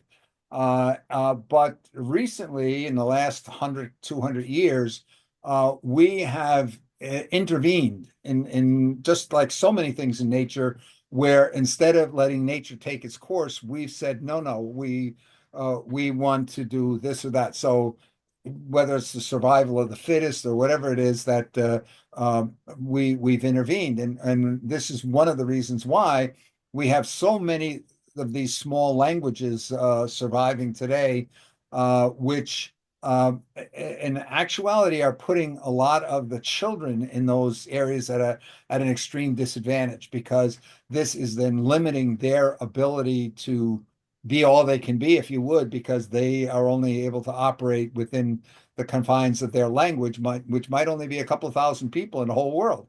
On the other hand, they could be enabled because they can learn English and their own Well, that's languages as correct. well. That's correct. Which is what I tell people all the time. I said, "Oh, I don't speak English very well." I said, "You speak it better than most English speaking people. So don't worry about it. You may have an accent or whatever, but you also speak. I mean, uh, I I mean, I call myself a child of the universe because I know so many people from so many countries and have interacted with them over a 40-year period. And the thing is that their language is personal, Yeah. but many of them speak. I know many Africans that speak three, four languages. I know many Middle Eastern people that speak three, four languages. Europeans that speak three, four languages. North America, we can hardly string. We do shortened versions of text, like Yeah. so I guess what I'm saying is that I'm trying to always fit into I'm a very personal person. So, that personal contact, social art, events, getting together, talking, that seems to me that it's very sad that it seems that we're all for all this knowledge, but for what purpose? No, Uh, you're 100% right. This is going to be, as I mentioned, for students who are in school. Studies show that 80% of college students in the United States are there to prepare for a career. And if we take away the idea of you're preparing for a career, what are they going to do, and why? And this is a challenge. The purpose. What's the purpose of humans if work is removed? Now, some are going to go and say, well, gee, I'm going to be a hobbyist. I love hand painting porcelain, and I'm gonna make hand painted porcelain, not necessarily to make money at it, but because I love doing that. But this is something that there's going to be the need for a transition, because there's no doubt that unless the world comes together to restrict the evolution of these technologies, that these technologies will replace humans in every single role, including human to human relationships. well, You've Trump will get his wish though, because you'll have more time to have more babies. So well, unless we block that, because the estimate. I'm just saying that's what they seem to want to have, like that there's nothing else in life but to have more babies. But the thing about it is we see the more education people have, the less babies they have. Yeah. Maybe that's why And they're taking away the Ministry of or the Department of Education. I'm not sure. yeah, and one of the things here is there are people like Craig Ventnor and people in Oxford who are studying human longevity, And right now, the projections are that we will achieve longevity escape velocity by 2029. That is the year in which human longevity will be extended by more than 1 year every year. So theoretically, you will never die. And of course, that causes a problem if people are still having a lot of babies and nobody's dying. I remember reading when I was a young kid. What we should do, sorry, what we should do is teach him that practicing is way more fun than having babies. Yeah.